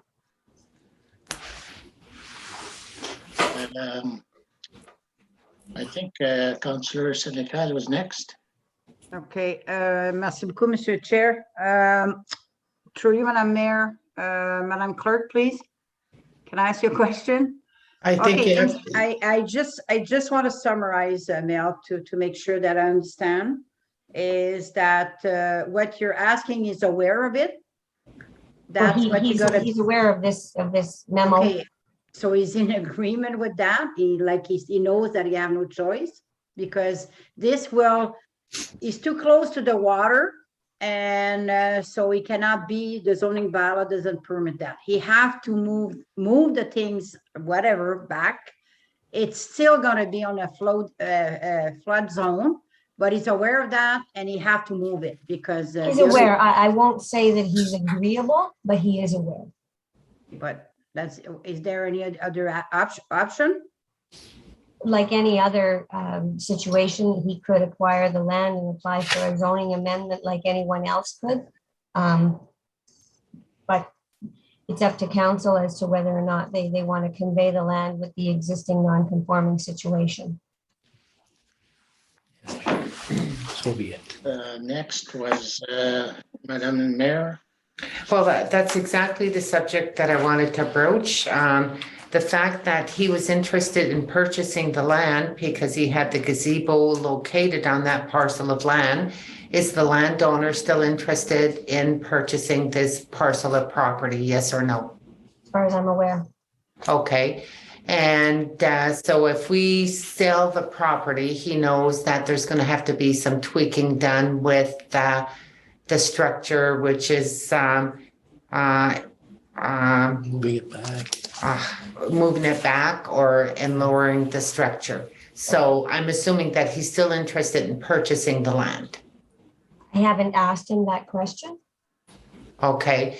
Well, if he's interested in purchasing the land, I'll stick to the decision that I initially made, that I had no disagreement and I was in favor of selling the land because we have no plan of looking at development behind the household, behind the garage.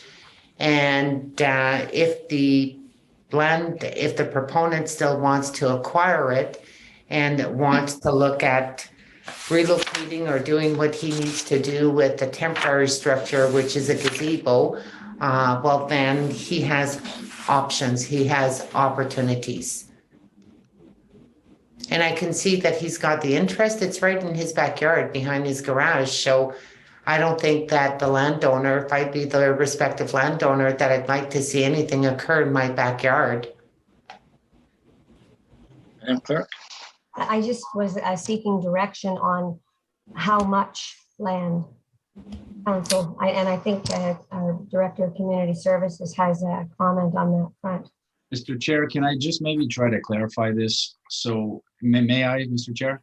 Yes, go ahead. Okay, thank you. So just to clarify, the red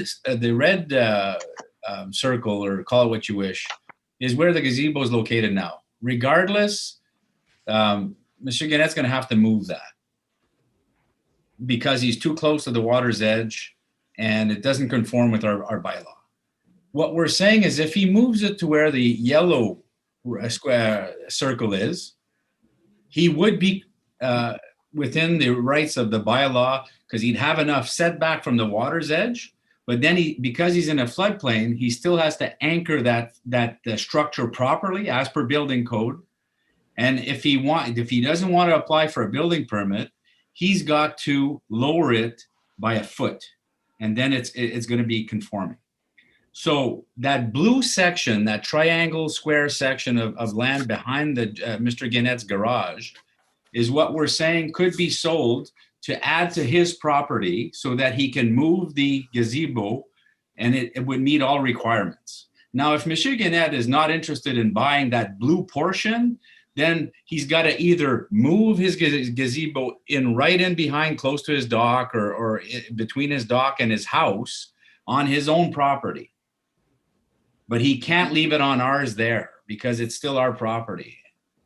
But if he chooses to accept to purchase that blue section, then he could put the gazebo on there. He meets all requirements, and we're okay with that. It's not impeding on our property anymore. It's not going to affect our boat launch or anything like that. So I think what we're seeking is, if council agrees, we can have that parcel of land appraised and then offer it to Mr. Gannett to purchase, and then he'll be required to move the gazebo at that point. Or, Mr. Chair, just a point of clarification. We're making assumption that maybe he would agree to something different than what we initially made, why not communicate with the landowner, find out exactly what the interest of the landowner is based on the conditions, the restrictions, and then come back to us? Maybe A, he may not even be interested. B, he may even want to get the initial request.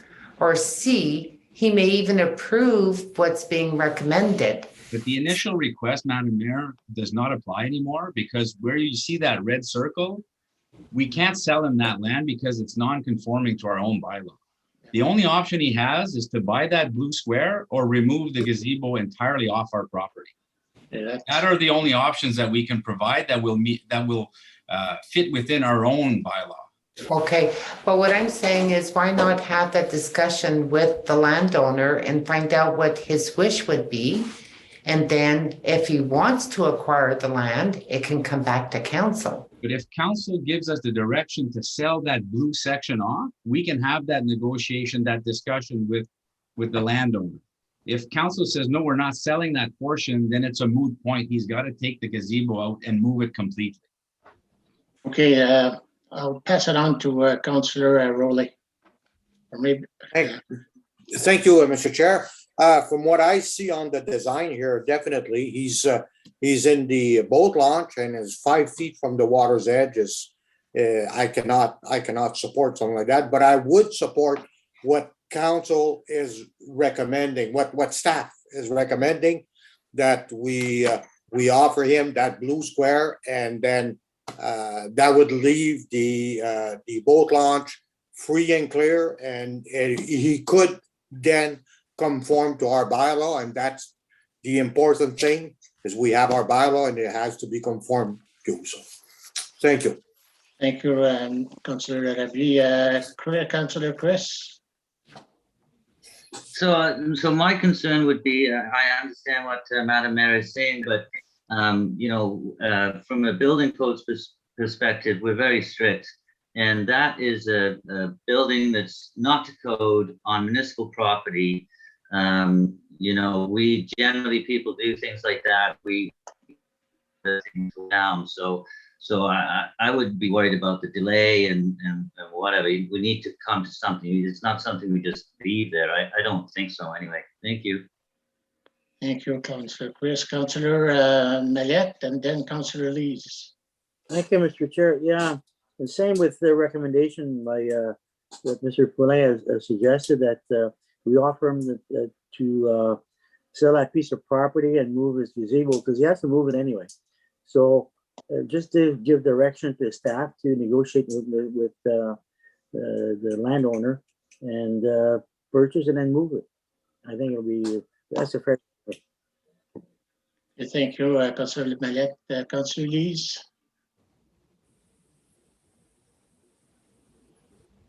You. Yeah, so I do agree with Councillor Mallette just said, but is that, let's say you go to him and say, no, I don't want to purchase the blue section.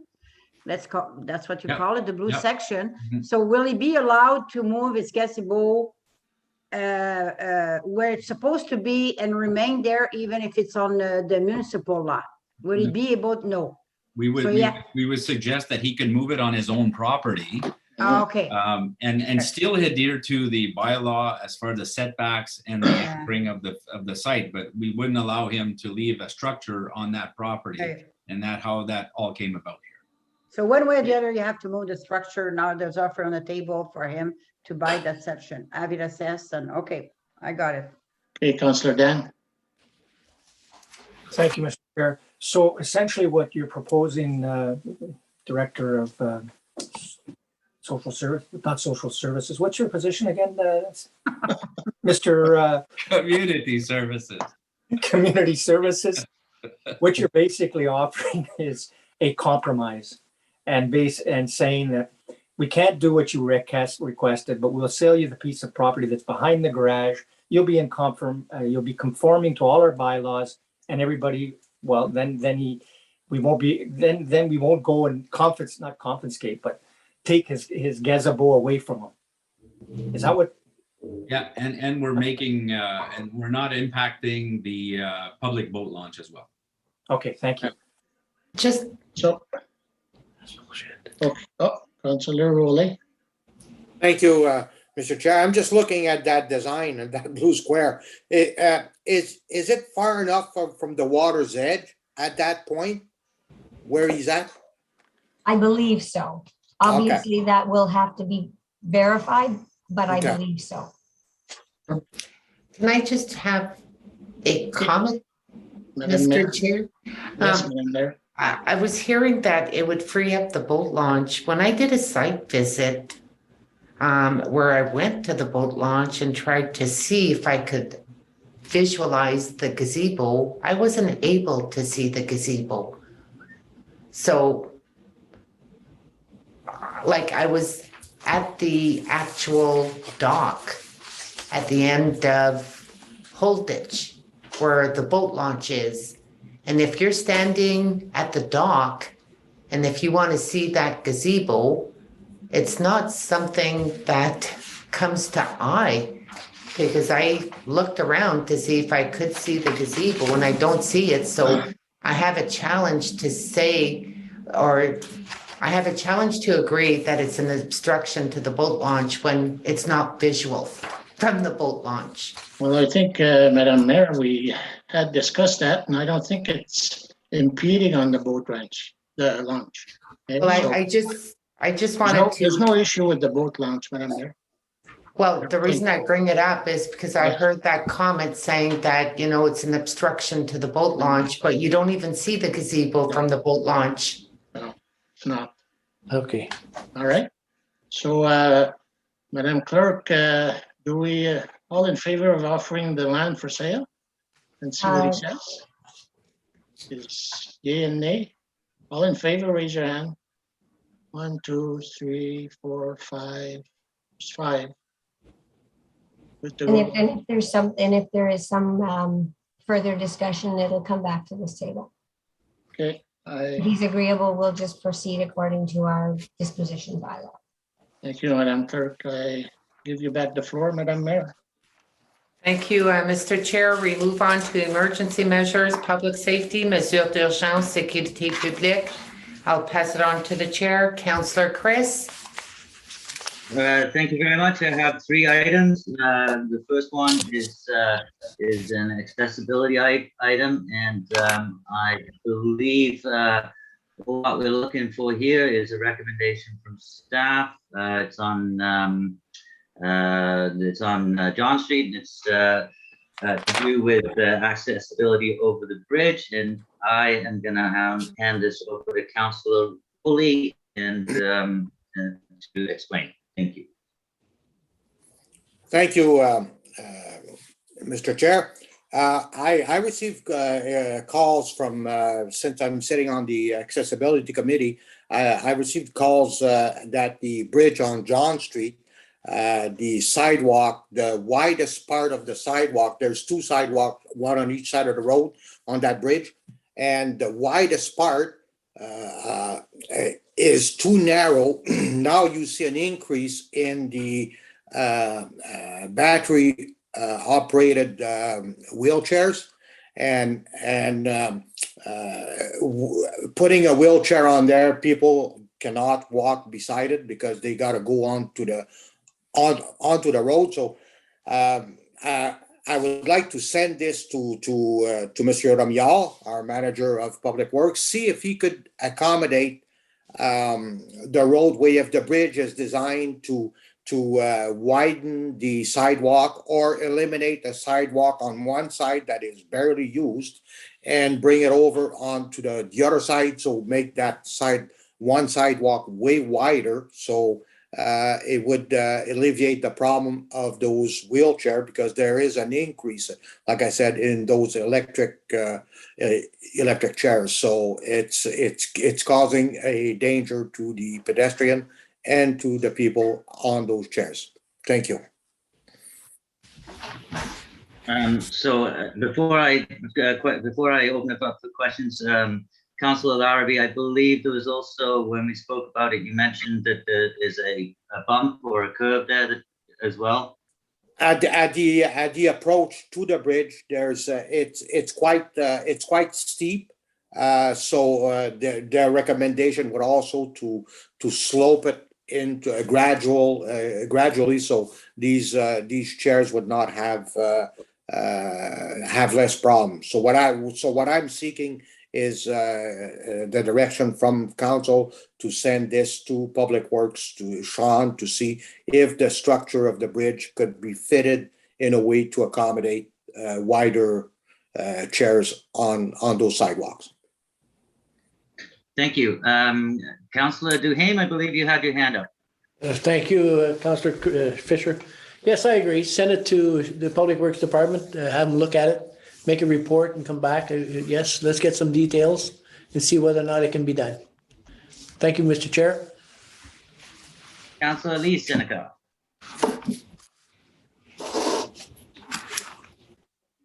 Your mic, Councillor. Sorry. I walk that bridge often, and obviously it is very narrow, that's clear. But another issue is that it's not only the wheelchair that's using it, it's those small, it looked like a car. And I saw it, and it's almost impossible. I don't know how he's able even to manage there. And there's other kind of transportation which they don't look like a car, but they're pretty big also. So that will become a problem in a lot of places as far as the sidewalk. And I would agree that it would be sent to Public Work at least to see if something can be done, because we cannot move the bridge, obviously. And yes, on one side of the bridge, it's not used much, but there's still people that, you know, when they come back, they walk that side and they cross after. But I think it will be to accommodate, because it is a safety issue. And so I would agree that it's sent to our Public Work Director, Monsieur Ramier. So I see Mr. Ramier came on. I see his face there. So would you like to comment? Yeah, just a bit of background information for all of council through you, Mr. Chair. So I did go out. I wasn't sure what the concern was. I haven't received any of the concerns, but I'm not disputing the concerns from Councillor Larrabee in no way, shape, or form. What I can say is that the south side of the bridge, the sidewalk, is at 0.9 meters, which does not conform to today's standard. The sidewalk on the north side of the bridge is at 1.5 meters, which is Ontario provincial standard specification for a sidewalk. Do we need a wider sidewalk? If council wishes to have a wider sidewalk, I can definitely look at options. Some of the maybe constraints will be the drainage, because there is drainage grates right at the edge. So I would definitely have to seek the advice of an expert in bridge design and see what the options are. The saving grace, the travel portion, so the road section is actually 9 meters, which is most of our municipal roads are only 7 meters. So we would have 2 meters to do something, should council wish to proceed. That's all I have. Thank you. Thank you. Thank you. Councillor Ravita. Thank you, Mr. Chair. One of the points that Councillor Lees brought up, or Councillor Seneca Lees brought up, was the fact that some of these scooters that look like mini cars are running on the sidewalks. That is an issue, and I think it's going to be an issue we're going to have to look at as a collective group, because I run on that bridge every time I run, and I've met some of the people coming with their little cars, and you can't pass. And the thing is I'm just trying to wonder why they're on the sidewalk when they're basically licensed to, they're not even licensed, they're permitted to be on the road. So I think that's another issue that we may have to look at in the long term. But most definitely, even though you say it's 1.5 meters, it seems that the wheelchairs are getting wider for some reason. And the thing is that when we get to there, even as a pedestrian walking and having the wheelchair come towards you, you don't have much room, and you have to be very, very, you have to be cognitive of it. And I'm just scared that some older person that's walking may get hit someday. So I would recommend that our manager Public Works have a look at seeing if there is a solution. Okay, so there's no, sorry, Madam Mayor. Just a comment on the entire subject. I know that I got a call regarding that. I just wonder what is the role of our accessibility committee as well, because they do a lot of inspections throughout the municipality. I'd be interested in hearing what their comments would be pertaining to those motorized vehicles that's being referenced to, which we see more and more. And this could be a problem there, but then that may have a ripple effect in other sections of the municipality. So I wonder if the accessibility committee would be also in a capacity to review the logistics, the problems, and provide us with a report like they've done with other venues within the municipality. I guess Councillor Rowley, you want to take that one? Thank you. I was waiting on that one. Yes, definitely. That's the accessibility committee that did direct me to discuss this with council, because at the end of the day, it is council's decision at the end to if we do or if we don't. But to have this reviewed, I could bring it to the committee and see if they have any recommendations more than what I've just said, and if there's any inspectors, which we use Johnny Belanger, which usually does our inspection. So if that's what you're recommending, then we could also do that. Thank you. Councillor Lee Seneca. Okay, just one last comment talking about it, because really, yeah, it might, I agree with Councillor Dan that he might work with the specification, whatever that you said, but I mean, two people can walk on it, and if you meet somebody coming, they have to take the road. They cannot have three people on the sidewalk. And can you imagine when COVID started, that the distance, you would see people walking right in front of the middle of the highway so we can pass. So it needs to be looked at it. So thank you for the information, Monsieur Remillard. It's greatly appreciated, and we'll wait for your report. Okay, so just to conclude that one, if there's nobody else, Mr. Remillard is going to give us a report, and Councillor Larrabee is going to take the bigger issue or the other issue of these growing accessibility vehicles and back to the accessibility committee. And so with that, I will move on to G2B, which is a request for reduction of speed on Sabarin and here we go, Delatang, which I believe means Pond Road. So this has actually been on the agenda before, and we had wanted to put a data logger, a radar machine on that street, which is called a Black Cat. That Black Cat device, which would be very useful, is actually stuck in the supply chain. It has to do with lithium batteries and chips, and so that has been on order forever, and it hasn't arrived. So with that, I'm just going to open this one to the floor because I really don't know where to go with this one. Councillor Leo. Thank you, Mr. Chair. Yeah, before we put the traffic logger on that road, I think we should do Canal Road first, because I mean they've been asking for the last few months, and after they have the log on that road, and then maybe move it there. That's my suggestion. Thank you. So actually, I kind of skipped something here, because I believe the Director of Public Works had already made some suggestions about this street, and if I'm remembering correctly, that it was problematic problematic to change the speed limit there because it made things uneven and might cause more problems. Am I thinking correctly?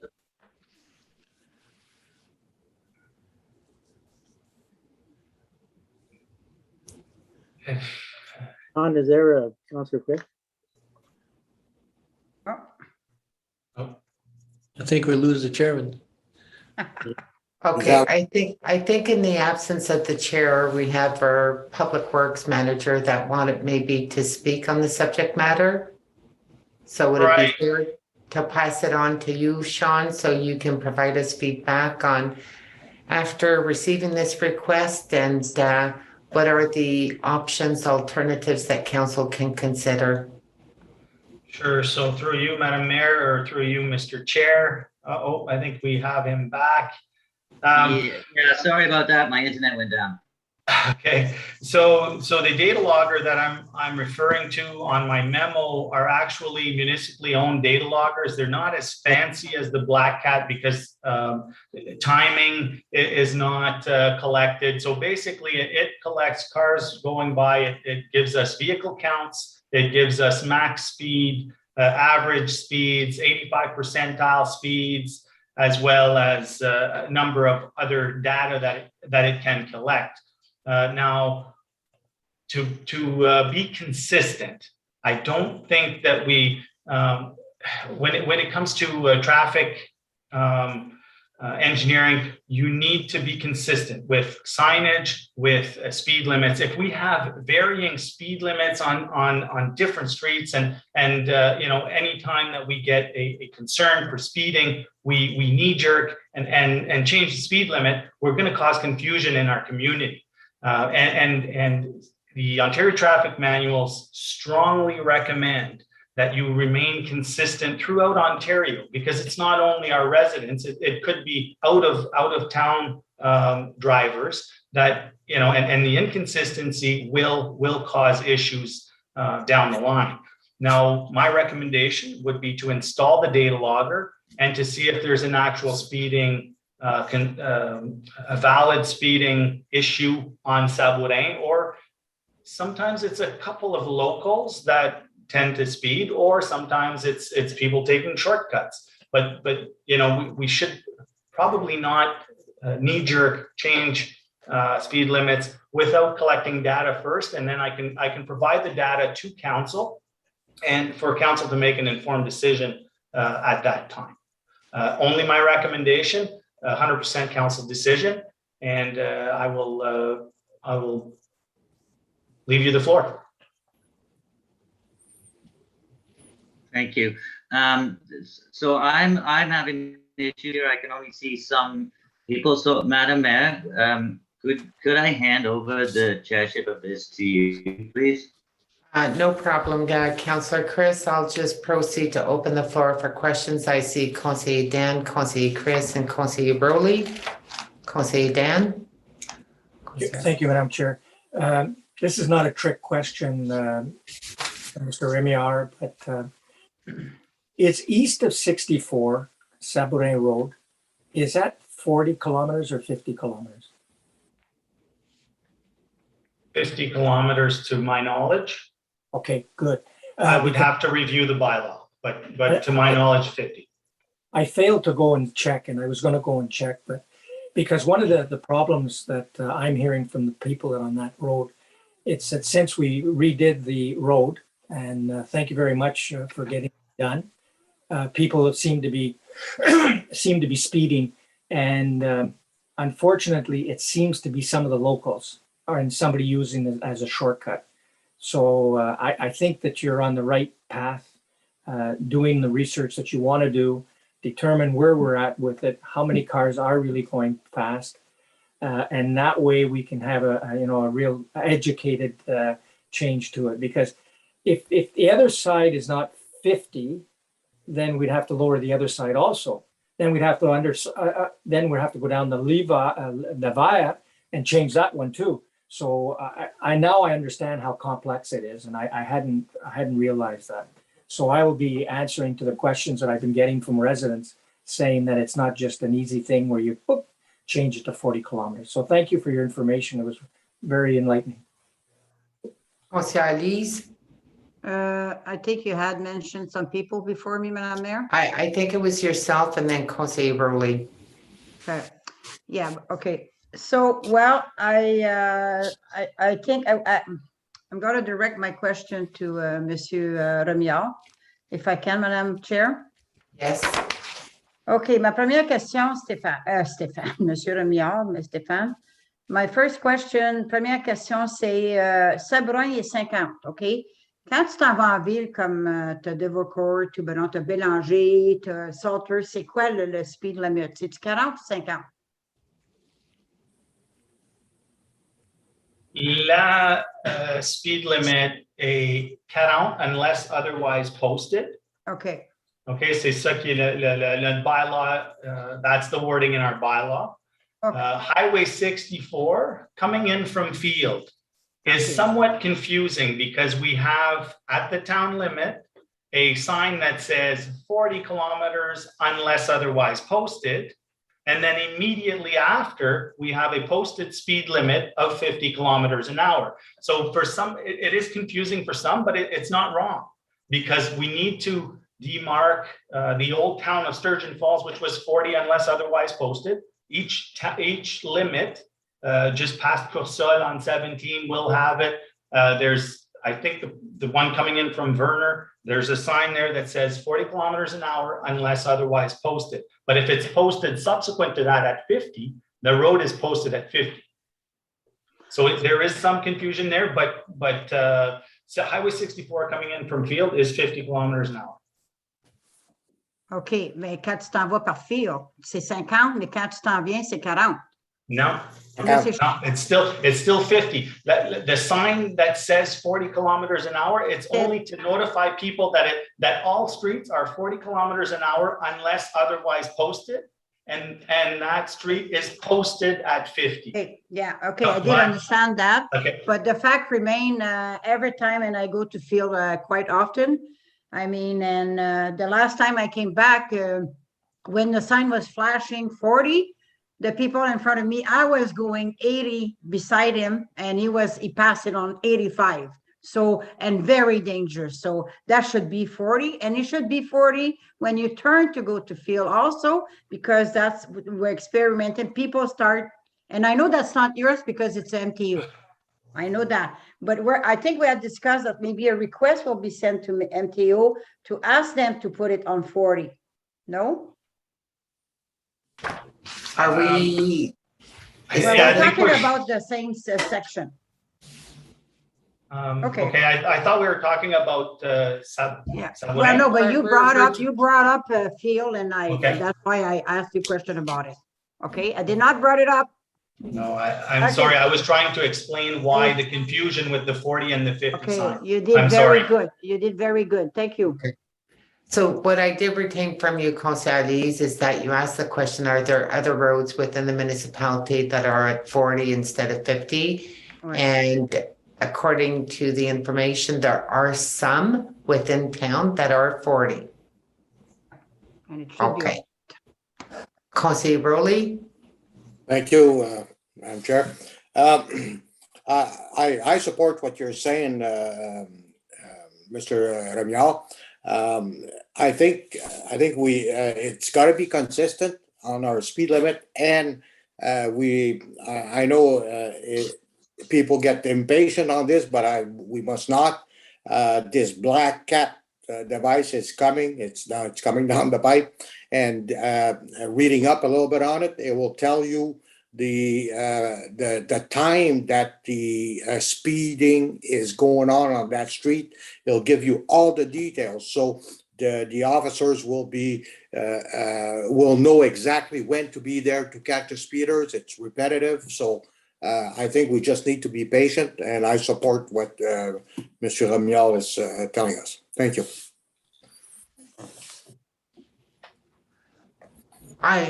I do have comments. I sense the frustration of people when they come forward and they bring up a safety issue, and we're talking about the black cat device, but then that device we had said would be installed pertaining to Riverside Lodge during the summer where it was a safety issue in the 25-kilometer zone. And the proponent asked several times or stressed several times. I just fear that sometimes when we wait for data, I don't know when it comes back to us saying recommend change or keep it as is. So what would be the length of time that we need to capture the data to be able to have an indicator if we really have a problem and we need to lower the speed? Because I think people are asking us that question once they've identified a safety concern. I'll Through you, Mr. Chair. So our data loggers are currently on Highway 64. We can easily next week take one down and install one in the vicinity of the proponent to capture speeds and vehicle counts in that area. And I mean, data collection is only as good as the amount of time you give it, right? If you want a month of data, then a month later, we can download the data and bring it to council. But obviously, if we'd have a year of data, then you get a better representation of what's going on. But a residential street, I think a month or two of data should give you a good indication on the actual speeds on that street. So if we go with a maximum of 2 months to give us a good indicator based on the information that you're providing, like 2 months to make it fair, would that data information come back to us, let's say, in 3 months from now, so we can have an overview, keep it as is, or here's proposed change for the following reason? So if we have the resident that comes back to us and say, I've issued, I'm reporting safety concerns, and they feel that we're not acting on it, at least we have something, as a template to say, council agreed to get data, factual data. In fairness, we're allowing the maximum for 2 months for it to be captured. Once that's done, then we'll find out, we'll get an overview, stay as is, or an amendment to the speed. Would that sound fair?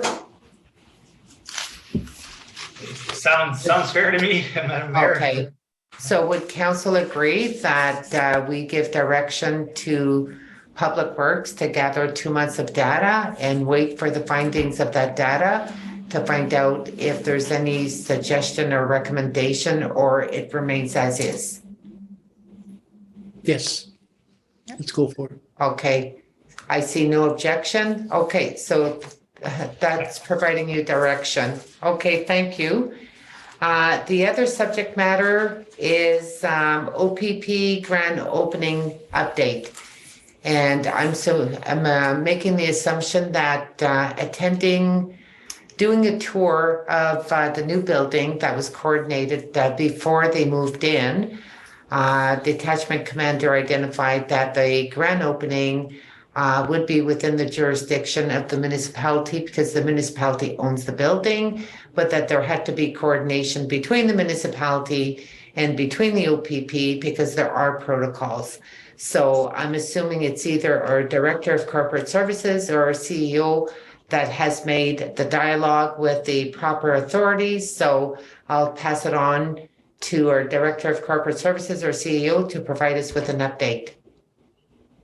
So I can provide the update, Madam Mayor. We have been in contact with both Inspector Mayville and communications from the OPP side. We had to look at getting a date that was suitable before we actually get into the heart of the winter. So we wanted to move fairly quickly on this. We've come up with the date of November 4th as a date that seems to work for for everyone involved, and hopefully we get that done before snow flies.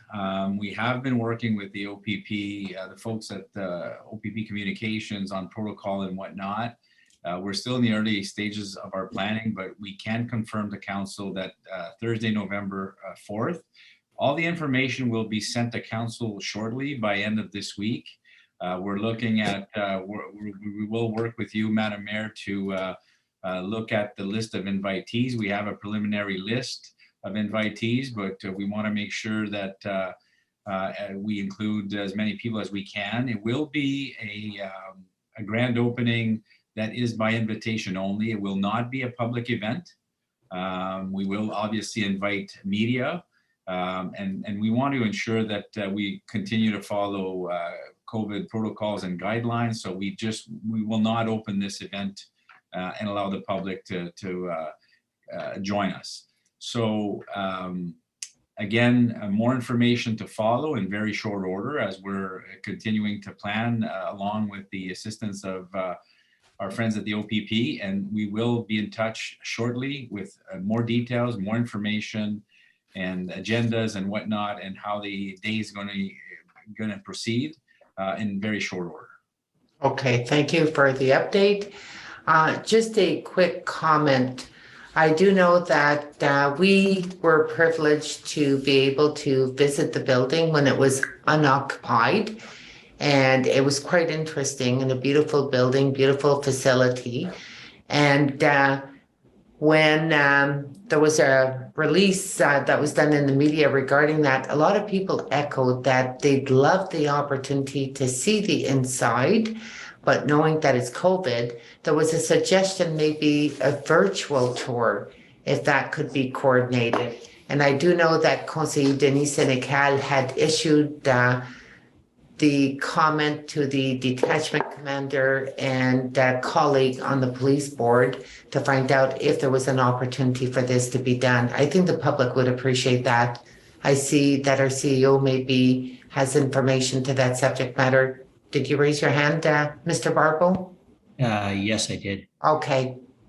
One of the concerns that would be, I know even myself personally, when I toured other facilities, is the secrecy of how things are laid out in there. So they do have a bit of an issue with opening up their building like that to the public. We can inquire, but for me, I've been through Pembroke, I've been through Renfrew and a few others. They are quite hesitant for that. Okay. The only reason I bring it up is because when we did the tour, I was under the impression, according to comments that were being shared, that they would allow a tour of the public to be done. I think that's what I understood, but they will. That's great. We'll check. Okay, that would be great, because I know they mentioned where photos could be taken, where photos could not be taken, and issues to that effect. Councillor Chris? So even when it would this protocols, even when, can you guys hear me? Because I'm getting a message that says we can. We can. Yes. Yes. Okay. So even when the station wasn't open, like there's certain areas that you know are kind of off limits. The problem now is open is you've got live computer screens, you've got stuff happening in real time, so it restricts things even a lot more. So it's a very difficult ask. Certainly, we can ask about a virtual tour. Okay. Thank you. We'll leave it. Our CEO said that he'd double check into it to see if it's doable or if it's not doable. If it's doable, well, people will appreciate it. If it's not, well, then we'll be able to convey the reason why it cannot. Does that sound fair? Okay, so we'll await information from you, Mr. Poulin, pertaining to November 4th. Absolutely, yeah. Okay, so now we proceed, we move on to community services. So I'll still pass it back to you for an update pertaining to COVID-19, because it's identified verbal report and customarily you provide us with an update. Yeah, and both items G3A and G3B pertain obviously to COVID issues. The first one, and I'll just provide a brief overview to council that both of our arenas are in operation as of yesterday. Verner opened yesterday. The ice allocation is completed. All the user groups are using ice, I believe, or will be this week. Everyone's scheduled to start at some point over the next week or so. Things are going well. It's making it tougher on the local groups as far as, they have to continue COVID screening, and now it's proof of vaccination. But everyone's very cooperative, and I think that our user groups are happy to get back on the ice and getting physical activity in, and even our local junior A team, the West Nipissing Lynx, have hosted a couple home games, and that seems to be going well. Now the province has lifted capacity limits for indoor sporting facilities, so that allows the Lynx to bring in more fans into our building, and there's no issues with that, because I'm confident that everyone's going to follow all the provincial guidelines. And hopefully that numbers continue to stay low and continue to decrease, and we can increase activity. Our pool and gym also, things are going there. Things are going very well there. And I can just maybe segue into the next item, Madam Mayor, if you wish, which is part of COVID, and we do need direction from council on a couple municipal events. Okay, just before proceeding to the municipal events, I don't know whether or not if any have questions pertaining to the arena, the gym and the fitness. If Conseil Alice. Yes, I do have questions. J'ai des questions, Monsieur Poulain. Regardant ça, pour le gym, est-ce qu'il y a des annoncements, des annonces qui vont sortir, puis avec les prix pour que les gens le sachent? Est-ce que c'est à pleine capacité pour le gymnase ou la piscine? Non. To this date, à date, on attendait une annonce vendredi passé. Il y avait des échos que peut-être qu'il y aurait une annonce au niveau de la province.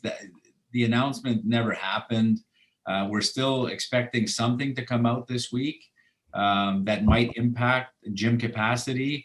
But right now, it's status quo. It's still at a limited capacity. We're only accepting bookings so that we can control the in and out of our pool and our gym. So until there's further restrictions lifted or an announcement made, it's still going to be status quo. Once an announcement made and restrictions are lifted, we'll adjust accordingly and advise the public and our members as well.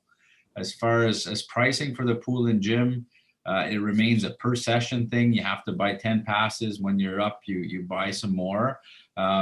We will be bringing to council a fee and charges review that encompasses a lot of what the community services department does.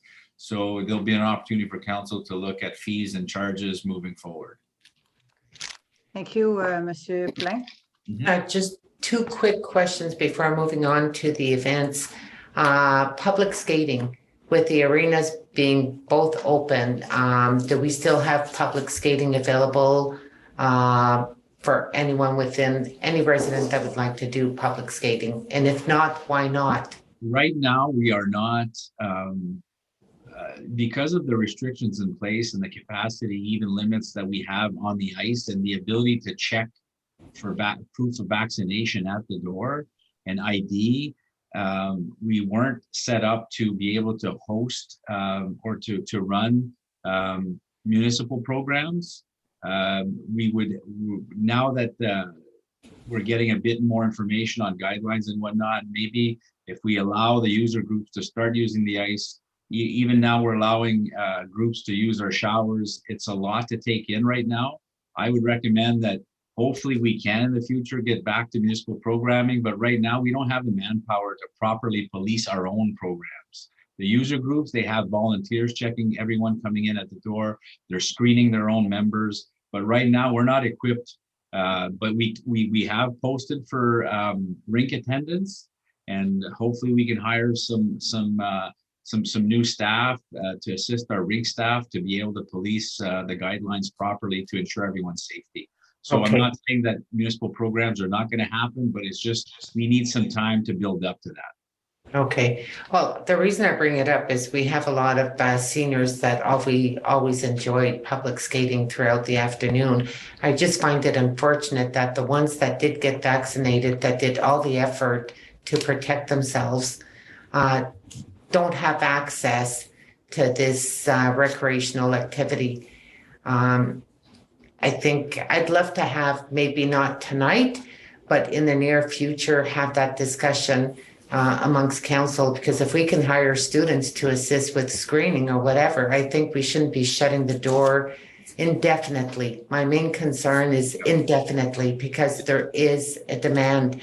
What about the pool? Is the pool open on the weekend for usage also for families, We do for have children? we do have family swim. The programming is on our website. We're not open on Sundays. We're open 6 days a week. This allows our staff to properly go into our facilities on Sundays and disinfect and clean and make sure that we get caught up on all of that, on all of those protocols. We are open 6 days a week, and yes, there's opportunities for families to come in. Okay. Okay, well, I hope that if there's no changes within a month, that we can have that discussion at council of what, if council wishes to tweak or make some changes, to look at opportunities to be accommodating to citizens in West Nipissing. We move on to upcoming events. So there are 2 municipal events. They were both canceled last week as per all the events that we hosted. Now we're back into getting closer to the Christmas season. The 2 main events are the Christmas Parade of Lights and the Senior Supper. We did discuss this with the health unit. We discussed it as staff. Our recommendation for council, and again, we were hoping to get more information on indoor activities to see if they were going to lift restrictions. But as we know right now, it's status quo, it's 50% capacity.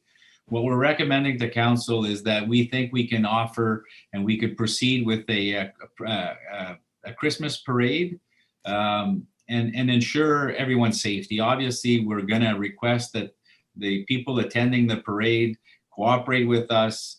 We're going to look at asking the floats in the parade to not hand out candies and stuff like that. We'll put our own strict protocols in there, but we think that, we can run a parade status quo to what we did prior to COVID, and using the same route and having that festive, it's an outdoor event, that festive activity, all the while asking people to where possible, socially distance or wear masks and whatnot. So we think we can safely proceed with that. And so if council supports that, we'll continue on with the planning and ensure that the Parade of Light is on and we communicate the rules of engagement with our public. Okay, so any objections in proceeding with the parade? None? Okay, so that provides direction. Pertaining to the senior Christmas supper, Yes. You've made reference to 50% capacity as of the rules today. Yes, and so there's multiple factors that we looked at. As of today, status quo is maximum 50%. We'd have to see how the layout would occur, how we could seat people around a table. Obviously, proof of vaccination would definitely be a factor, even when handing out tickets. But keep in mind also, we also are using the Marcel Noel Hall for vaccine clinics, and we're also using Marcel Noel Hall for the COVID assessment center. I don't think that's going to end anytime soon. We've got vaccine clinics already scheduled up to November 24th. That's probably going to continue on. We don't want to affect that negatively. Having an indoor event, we know how crowded it can be during the senior supper. We have to work with getting volunteers to serve the dinner and whatnot. It's just, to us, too much risk to continue on this year with that event. So it is council's event. It's council's decision to decide whether we go with it or not. But there's a lot of factors that just provide too much risk, in our opinion, for everyone's safety involved. So we're recommending that we not proceed with the senior supper and that we come back with that event in 2022. Conseiller Lise, Conseiller Leo. Monsieur Poulain, moi, je suis d'accord avec toi. Je pense qu'à ce moment ici, l'organisation, puis après ça, 50 ben là, ça va être comment diviser ça entre les communautés. En tout cas, tant qu'à moi. Mais est-ce qu'on pourrait, pas promettre, parce qu'on ne promet pas des choses qu'on ne peut pas faire, là, mais peut-être dire que aussitôt que les restrictions sont levées, ça peut être avril, mai, et ça continue de même, ça va bien l'affaire, puis peut-être ça va être levé, qu'on pourrait dire qu'on pourrait organiser un événement, peut-être pas comme un souper de Noël, mais quelque chose pour une rencontre qu'on pourrait fournir pour donner une chance aux gens de se rassembler après 2 ans peut-être, puis d'être en sécurité, que ce soit en été, que ce soit un genre de barbecue à quelque part, parce que ça va faire 2 ans, je crois, hein, qu'on n'aura pas le souper. Puis je comprends, puis je supporte la recommandation. Au moins, cette année, on va avoir la parade de Noël, là. Mais je trouve que, premièrement, 50 ça veut dire que la moitié des gens qui étaient là ne pourraient pas aller. Je veux dire, c'est comment qu'on peut dire, OK, il y a 20 billets qui vont là, mais je ne crois pas que c'est juste. Ça, c'est mon idée à moi. Alors, je supporte ta recommandation, mais je ne veux pas qu'on oublie peut-être de voir si j'aimerais qu'à l'entour présentement de la table, pas qu'on ne peut pas confirmer rien, mais si les gens sont d'accord d'organiser quelque chose, que ce soit à Pâques, quelque chose de même pour une célébration, la fête des mères au mois de mai, la fête des pères, de choisir une activité et dire, ça ne s'est pas obligé d'un gros souper, là, mais ça peut être seulement quelque chose, un rassemblement qui est fourni, que ce soit des salades et quelque chose de même pour que le monde se rencontre. Pour que nos gens, nos seniors se rencontrent. Il me semble que ce ne sera pas impossible d'organiser quand il y a restrictions. Si c'est pas du conseil, on peut certainement travailler là-dessus puis organiser une activité quelconque. Si c'est soit du conseil, c'est certainement quelque chose qu'on peut accomplir. Au moins, ça pourrait leur donner quelque chose de dire, ben ça va finir, on espère en tout cas. So I would like to, if council would not agree, but say, okay, yes, if when restriction, we're going to look at it, not to be lost in the paperwork or whatever. Or another suggestion, we have a budget line for the senior Christmas supper, and our budget line, I believe, could be maybe $6,000 or $7,000. If we have the flexibility to work with other community partners in the community that do something special for our seniors, we can maybe work with them. I'll give, there's opportunities. It's easy to cancel the event, but sometimes it does require a little bit more thinking, being proactive for plan B. Doing the traditional event, we see that there's health restrictions and it puts a risk on volunteers, puts a risk on staff and the people that are vulnerable. But what are the other opportunities that we can do with that budget, with other community partners for something to recognize our seniors? I hear what Conseillère Lise is saying, but I think it'd warrant for us to explore maybe other opportunities and see if there'd be something that we can partner with other community partners. Au Chateau was purchasing a dinner for all the seniors that reside in all the apartment buildings during Christmas. Maybe we can partner with Au Chateau, Le Centre de Santé. Councillor Dan is chair of that committee, and there's other senior clubs within West Nipissing, and see what they would like. And see if we can work with those partners in contributing our budget and making seniors happy during the holidays. Food for thought. Conseiller Dan?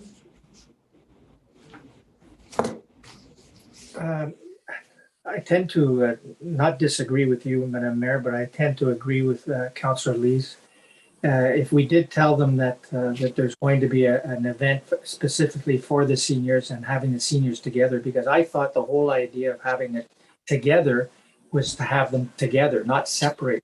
So I don't know. I would tend to say that I would really support what Councillor Lise proposed, in as much as if we do get this cleared up, and in April or May we can have. Doesn't have to be a supper for Christmas. It can be a supper of reconnaissance à nos vieillards qui restent dans notre communauté. Puis, de cette façon-là, on grouperait tous les gens qui, d'habitude, dans le passé, faisaient cet événement-là. So it would be a grouping of the people. And I think that's what we're trying to do. We're trying to build a community and a community of the elderly. I think that was the whole mandate with the supper at the beginning. Yeah, So I understand that part. Conseiller Lise, Conseiller Léo? Juste pour parler un peu de ça, de finir ça, c'est que c'est pas une méchante idée de faire ça, mais ça n'empêche pas les communautés de les faire s'ils veulent les faire.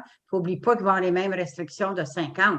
Ça va créer des choses dans la communauté. S'il y a 100 personnes, puis il n'y en a que 50 qui peuvent aller, ça peut créer de la friction, puis moi, je ne peux pas y aller, puis je n'ai pas de billet. Mais en tout cas, ça, c'est une autre affaire. Mais la réalité est qu'à ce point-ci, depuis le début, c'est de rassembler la communauté de West Nipissing ensemble sous un même toit ou sous un même terrain. Puis je crois que l'idée de leur donner d'espoir, parce que ça va finir cette affaire-là, là. Ça va finir, là. Fait qu'ils vont avoir 2 parties dans 6 mois. Ils vont avoir là, celui qu'on va faire qui n'était pas de Noël en été, au mois de mai. Puis ils vont avoir l'année prochaine pour le prochain conseil pour travailler puis rencontrer leurs nouveaux conseillers, conseillères, mairesse, whatever, tu sais. So, à ce point-ci, moi, c'est ça, mais écoute, ça, c'est laissé à la discrétion de tout le monde, là. Mais je crois que Stéphane, il y a peut-être une direction qu'il peut regarder, je ne sais pas. Écoute. Donc, est-ce que, d'après conclusion, summary, as a summary, I hear that, by not spending the budget that was allocated for the senior Christmas supper this year, that maybe next year or as soon as the restrictions are lifted, that we can spend that amount of money to host an event to gather the seniors. And also, when we get to Christmas, there could be another event for these seniors. So would council agree that the dedicated budget be kept in reserve for a senior event gathering as soon as restrictions are lifted? Yep. So if it occurs in January or February, we have a budget. Yep. Yes. So does that, everyone is in agreement with that? So we'll get a resolution brought forward saying that this 6,000 or 7,000 for this year is kept in reserve for a dedicated event as soon as we can have the flexibility of hosting a gathering of seniors. Yep. Okay, perfect. So now we move on to the next item, which is the Clear Lake Public Beach. Everyone received the correspondence that came from the president of the Clear Lake Cottagers Association of Field, Mr. Howie Longfellow. He identified the issues, pertaining to safety with boaters that were going to the swimming platform. There was issue with the swimming platform. There was issue with signage as well, and an update pertaining to the bylaw or consultation that took place pertaining to the recreational campers. I do know that we're waiting for a bylaw for safety of public beaches, if memory serves me right. We had identified that we had more than one beach and that we wanted to adopt a bylaw with specific guidelines of do's and don'ts, i.e. not having any motorized vehicle attached to a swimming platform for safety and so on and so on. That was an issue we had discussed, and hours of operation and everything could be incorporated in that bylaw. So maybe I can just ask our planner, is there a timeline when we can expect maybe a draft? And that we can convey the information to the association that we're working on a draft to be able to have a bylaw in place for the next season. I will try and move it forward. I'll be honest, Yeah, no, but we have been working on it on the community services side. We have been looking at language and developing the perimeters of a bylaw. As the mayor alluded, we want to look at when people can access our beaches. We wanted to look at motorized vehicles, pets. So we wanted to look at different sets of rules, I guess, and encompass that into a bylaw. But I think what initiated all of this is Councillor Ravita bringing forth some concerns about activities happening overnight at some of our local beaches. So we can certainly look at what the Clear Lake Association's concerns are and incorporate that within a proposed bylaw. And we'll endeavor to get this back to council as soon as possible. Okay, because the association has been, they had put their request in dating back to 2019. And we had that discussion in 2019. So at least we can notify the president, you know, that we're going to be working on a draft bylaw. Okay, Councillor Lise? Okay, because it was mentioned that signage to be done, so that's got to be and same to look at it, like different signage at the beach or whatever, like even if we got, I think you mentioned that they say they needed signage for no car allow on the beach and blah, blah, blah. So that's part of it. Am I wrong, Stefan? You're. Well, I think I'm looking at the letter. I think they're referring to signage for parking along the road. Roadway. By Roadway. Lactanana. Okay. By Lactanana. So it's not a Okay. specific Clear Lake Beach issue, but we'll look at resolving that as well. Okay, so what my point is, it doesn't matter where the sign is if you're making a sign, because I've been receiving and I will put something on the table for that, because there's a lot of place of a municipal lot that have sign, but they're not bilingual. So hopefully that any sign you're going to be posting or buying will be bilingual, and I will submit a form to discuss that later on, because there's been some complaint about not bilingual sign at some of our place. Okay, so coming back to the draft bylaw, do we have a timeline when we can expect it? So we, after Christmas? Yeah, we'll endeavor to have this in front of council, hopefully in January. Yeah. Okay, perfect. The other issue pertaining to the platform and the ladder that is broken, I imagine that we're going to be doing an inspection of all our platforms or all our docks that we have, because I know that this has been identified, the one in Field, the dock in Field, and the one on Holditch. So that will be brought forward at budget. Yes. Perfect. And the issue is signage for Lac Canard.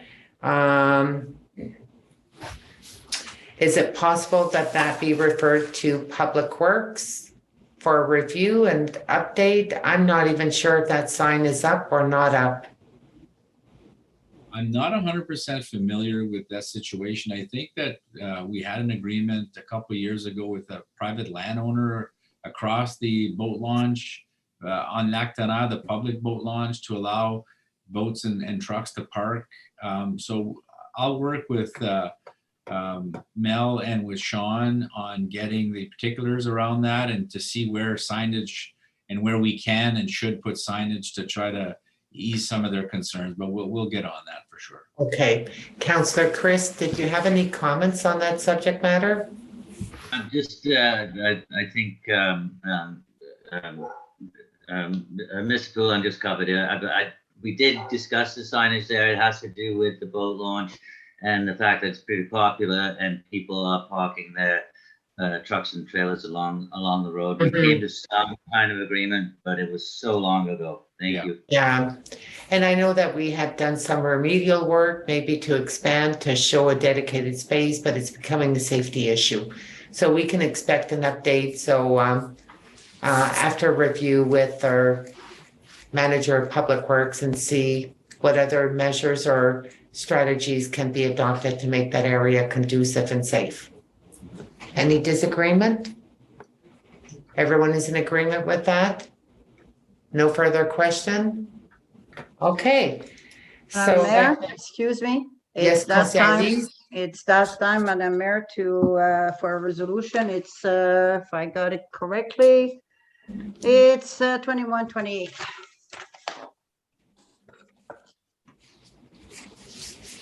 Okay, so then we're gonna need a mover and a seconder to be Conseiller Lise, Conseiller Yvon, for a resolution to go beyond curfew. Is moved by Councillor Lee Senecal and seconded by Councillor Wojciechowski. At approximately 9:27 p.m., a motion was tabled to extend the meeting beyond the regular curfew in order to proceed with the agenda. Okay, are there any comments or questions prior to seeking a vote? Conseil Dan, did you hear me? Yes? Okay. I do know that in the past, I just want to say a comment, and I'm going to call it to a vote. In the past, after 3 hours, it's tiresome by Zoom. And I do know that we have quite a list of other items that are not dealt with. So even if we were to go beyond curfew, I'm not even sure that we would be able to complete the entire agenda. I just wanted to stipulate that, and I don't hold it against anyone if they vote not to extend beyond the 3 hours. It's been an ongoing issue for months now. So any further questions or comments? Conseiller Chris? And I'm calling it to a vote. So I would just comment that it would be very nice to get G4B done, because that's a piece of equipment for snow removal, and as we know, supply chains, and that would be very nice to get that one done tonight. Thank If you. you can do it in 3 minutes, go for it. Well, let's not waste any time. Okay, that's it. Oh, okay, so there's a recommendation to move on to the section of the case loader. Yes, let's do that. And I'm just looking at the issue to find it on the agenda, and just spare me a second, not looking to delay it. Okay, so we're looking at G4B under Public Works, amendment to budget, replacement of aging, public work asset, the 2007 case loader. So I'll pass it on to, if everyone is in agreement to start off with, there was a suggestion here. Yes. No objections? Hurry Okay. up. Okay, so I'll pass it to our manager of public works, Monsieur Remial. Okay, thank you, Madam Mayor. Through you, Mr. Chair. So we have a 2007 case loader that is in need of significant repairs. I'm not going to, well, I mean, a few of the details are needs 4 new tires. The main articulating pin on the loader, which is the main structural pin that the loader, it's what keeps the loader together, has significant play and borderline of being tagged out. Given that we're coming up to winter months, the heavy snow blower that we use that machine for will significantly impact the operation of that loader. This loader was scheduled to be replaced in 2022, which is our next fleet capital. Therefore, we could recommend a 2022 January 1st, 2022 invoicing for budgetary purposes. But I would strongly recommend, instead of investing the 60, potentially more, probably closer to $100,000 in required repairs, I would say let's take that money and invest in a new loader now, rather than putting good money to bad. Okay, a quick question. For the 2022 budget, we had 190,000 that was earmarked for the replacement of the loader, but here it's estimated at 280. I probably have an idea of the reason why, but I'm just going to ask the question pertaining to the difference. Yes, so as everything else, prices have significantly increased. Keep in mind, 280 does not take into account the trade value. We will likely get some trade value for our 2007 loader, but that amount, of course, is unknown until we actually put out the RFQ. Okay. And before just doing a quick round table, when we do the RFQ, the fact that we adopted or that we agreed that when we would look at heavy equipment to see if there's potential saving, are we going to look at the last LAS group? Because as stated previously, a nearby municipality was successful in saving $20,000 for the same type of equipment that they would have purchased from a supplier that they would normally be dealing with. Is that going to be an opportunity to be able to seek into that as well, to research it? I'm going to pass that on to our CAO. He's more knowledgeable in that in that line. What I may caution council on is that we only have a select few local businesses that provide these types of Okay, loaders. well, Yeah. then, if we have local, we stay local. I'm sorry, I shouldn't say, when I say local, I mean within 100 kilometers for maintenance purposes, right? If we have to wait weeks for parts, well, it's not very effective. Yeah, but okay, I'm not going to dwell on the subject matter. I've said the issue about this group, it's a service offered to municipalities. And when you have a small municipality to the west of us, that was successful in saving 20,000 for the purchase of a grader because they used the group purchase and they got exactly what they wanted. They didn't even tweak. But I'm just throwing that out there, and hopefully it's something that's researched to see if there could be any savings. If not, well, fine. So what we're looking at right now is to be able to get the authorization to proceed with the RFP for the acquisition of a loader and not waiting till next year because we need it for the upcoming season, and that it probably would be a wiser investment to do it now instead of investing all that money that's required to repair it. Okay. And okay.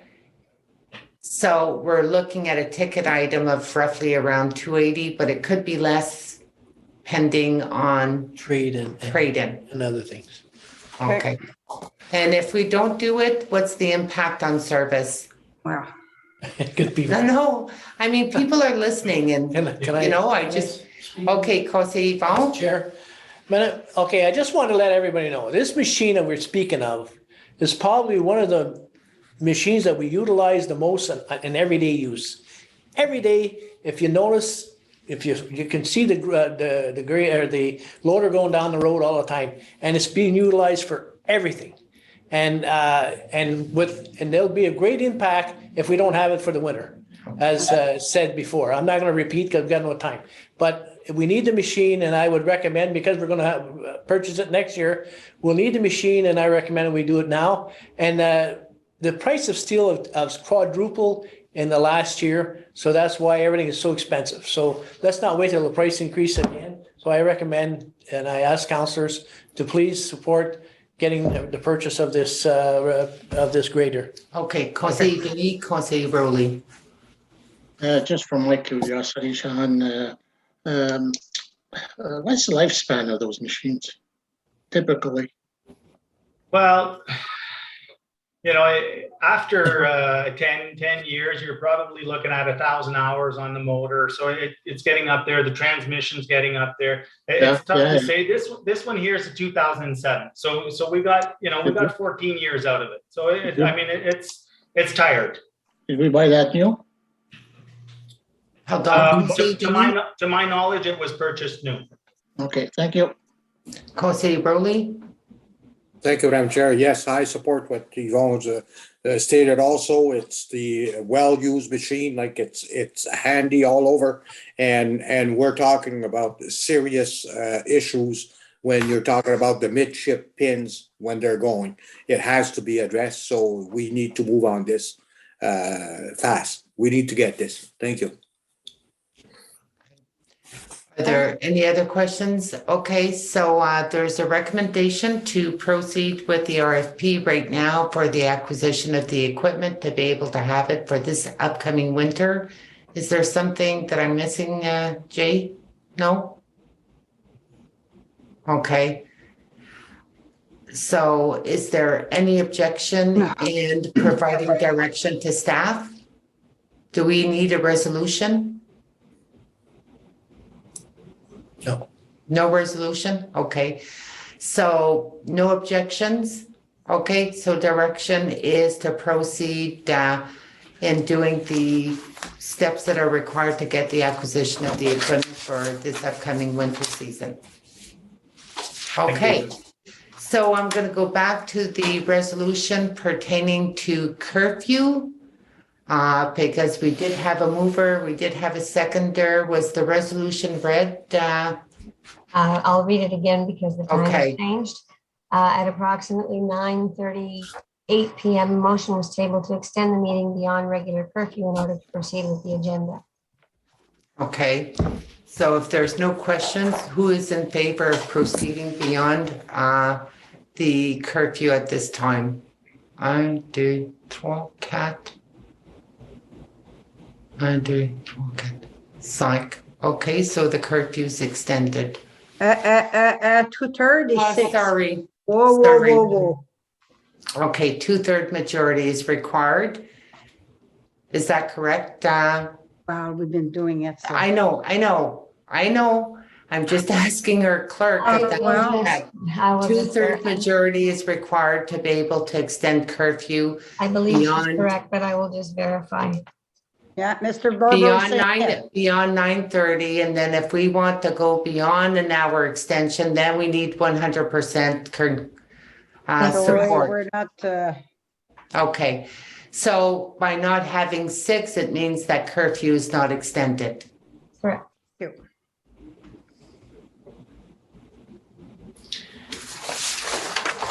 But I'm here with. So we're gonna need a mover and a seconder to be able to adjourn the meeting. Conseiller Denis, Conseiller Chris. It is moved by Councillor Denise Senecal and seconded by Councillor Fisher. Be it resolved that bylaw number 2021-77, being a bylaw of the West Nipissing Municipality, to confirm the proceedings of council at its meeting held on the 19th of October 2021, shall come into force and take effect on the day it is passed. Any objections? None? Carried. Adopted. It is moved by Councillor Denise Senecal and seconded by Councillor Fisher. Be it resolved that the meeting of council held on October the 19th, 2021 be adjourned. All in favor? Carried. Adopted. Bonsoir. Good evening.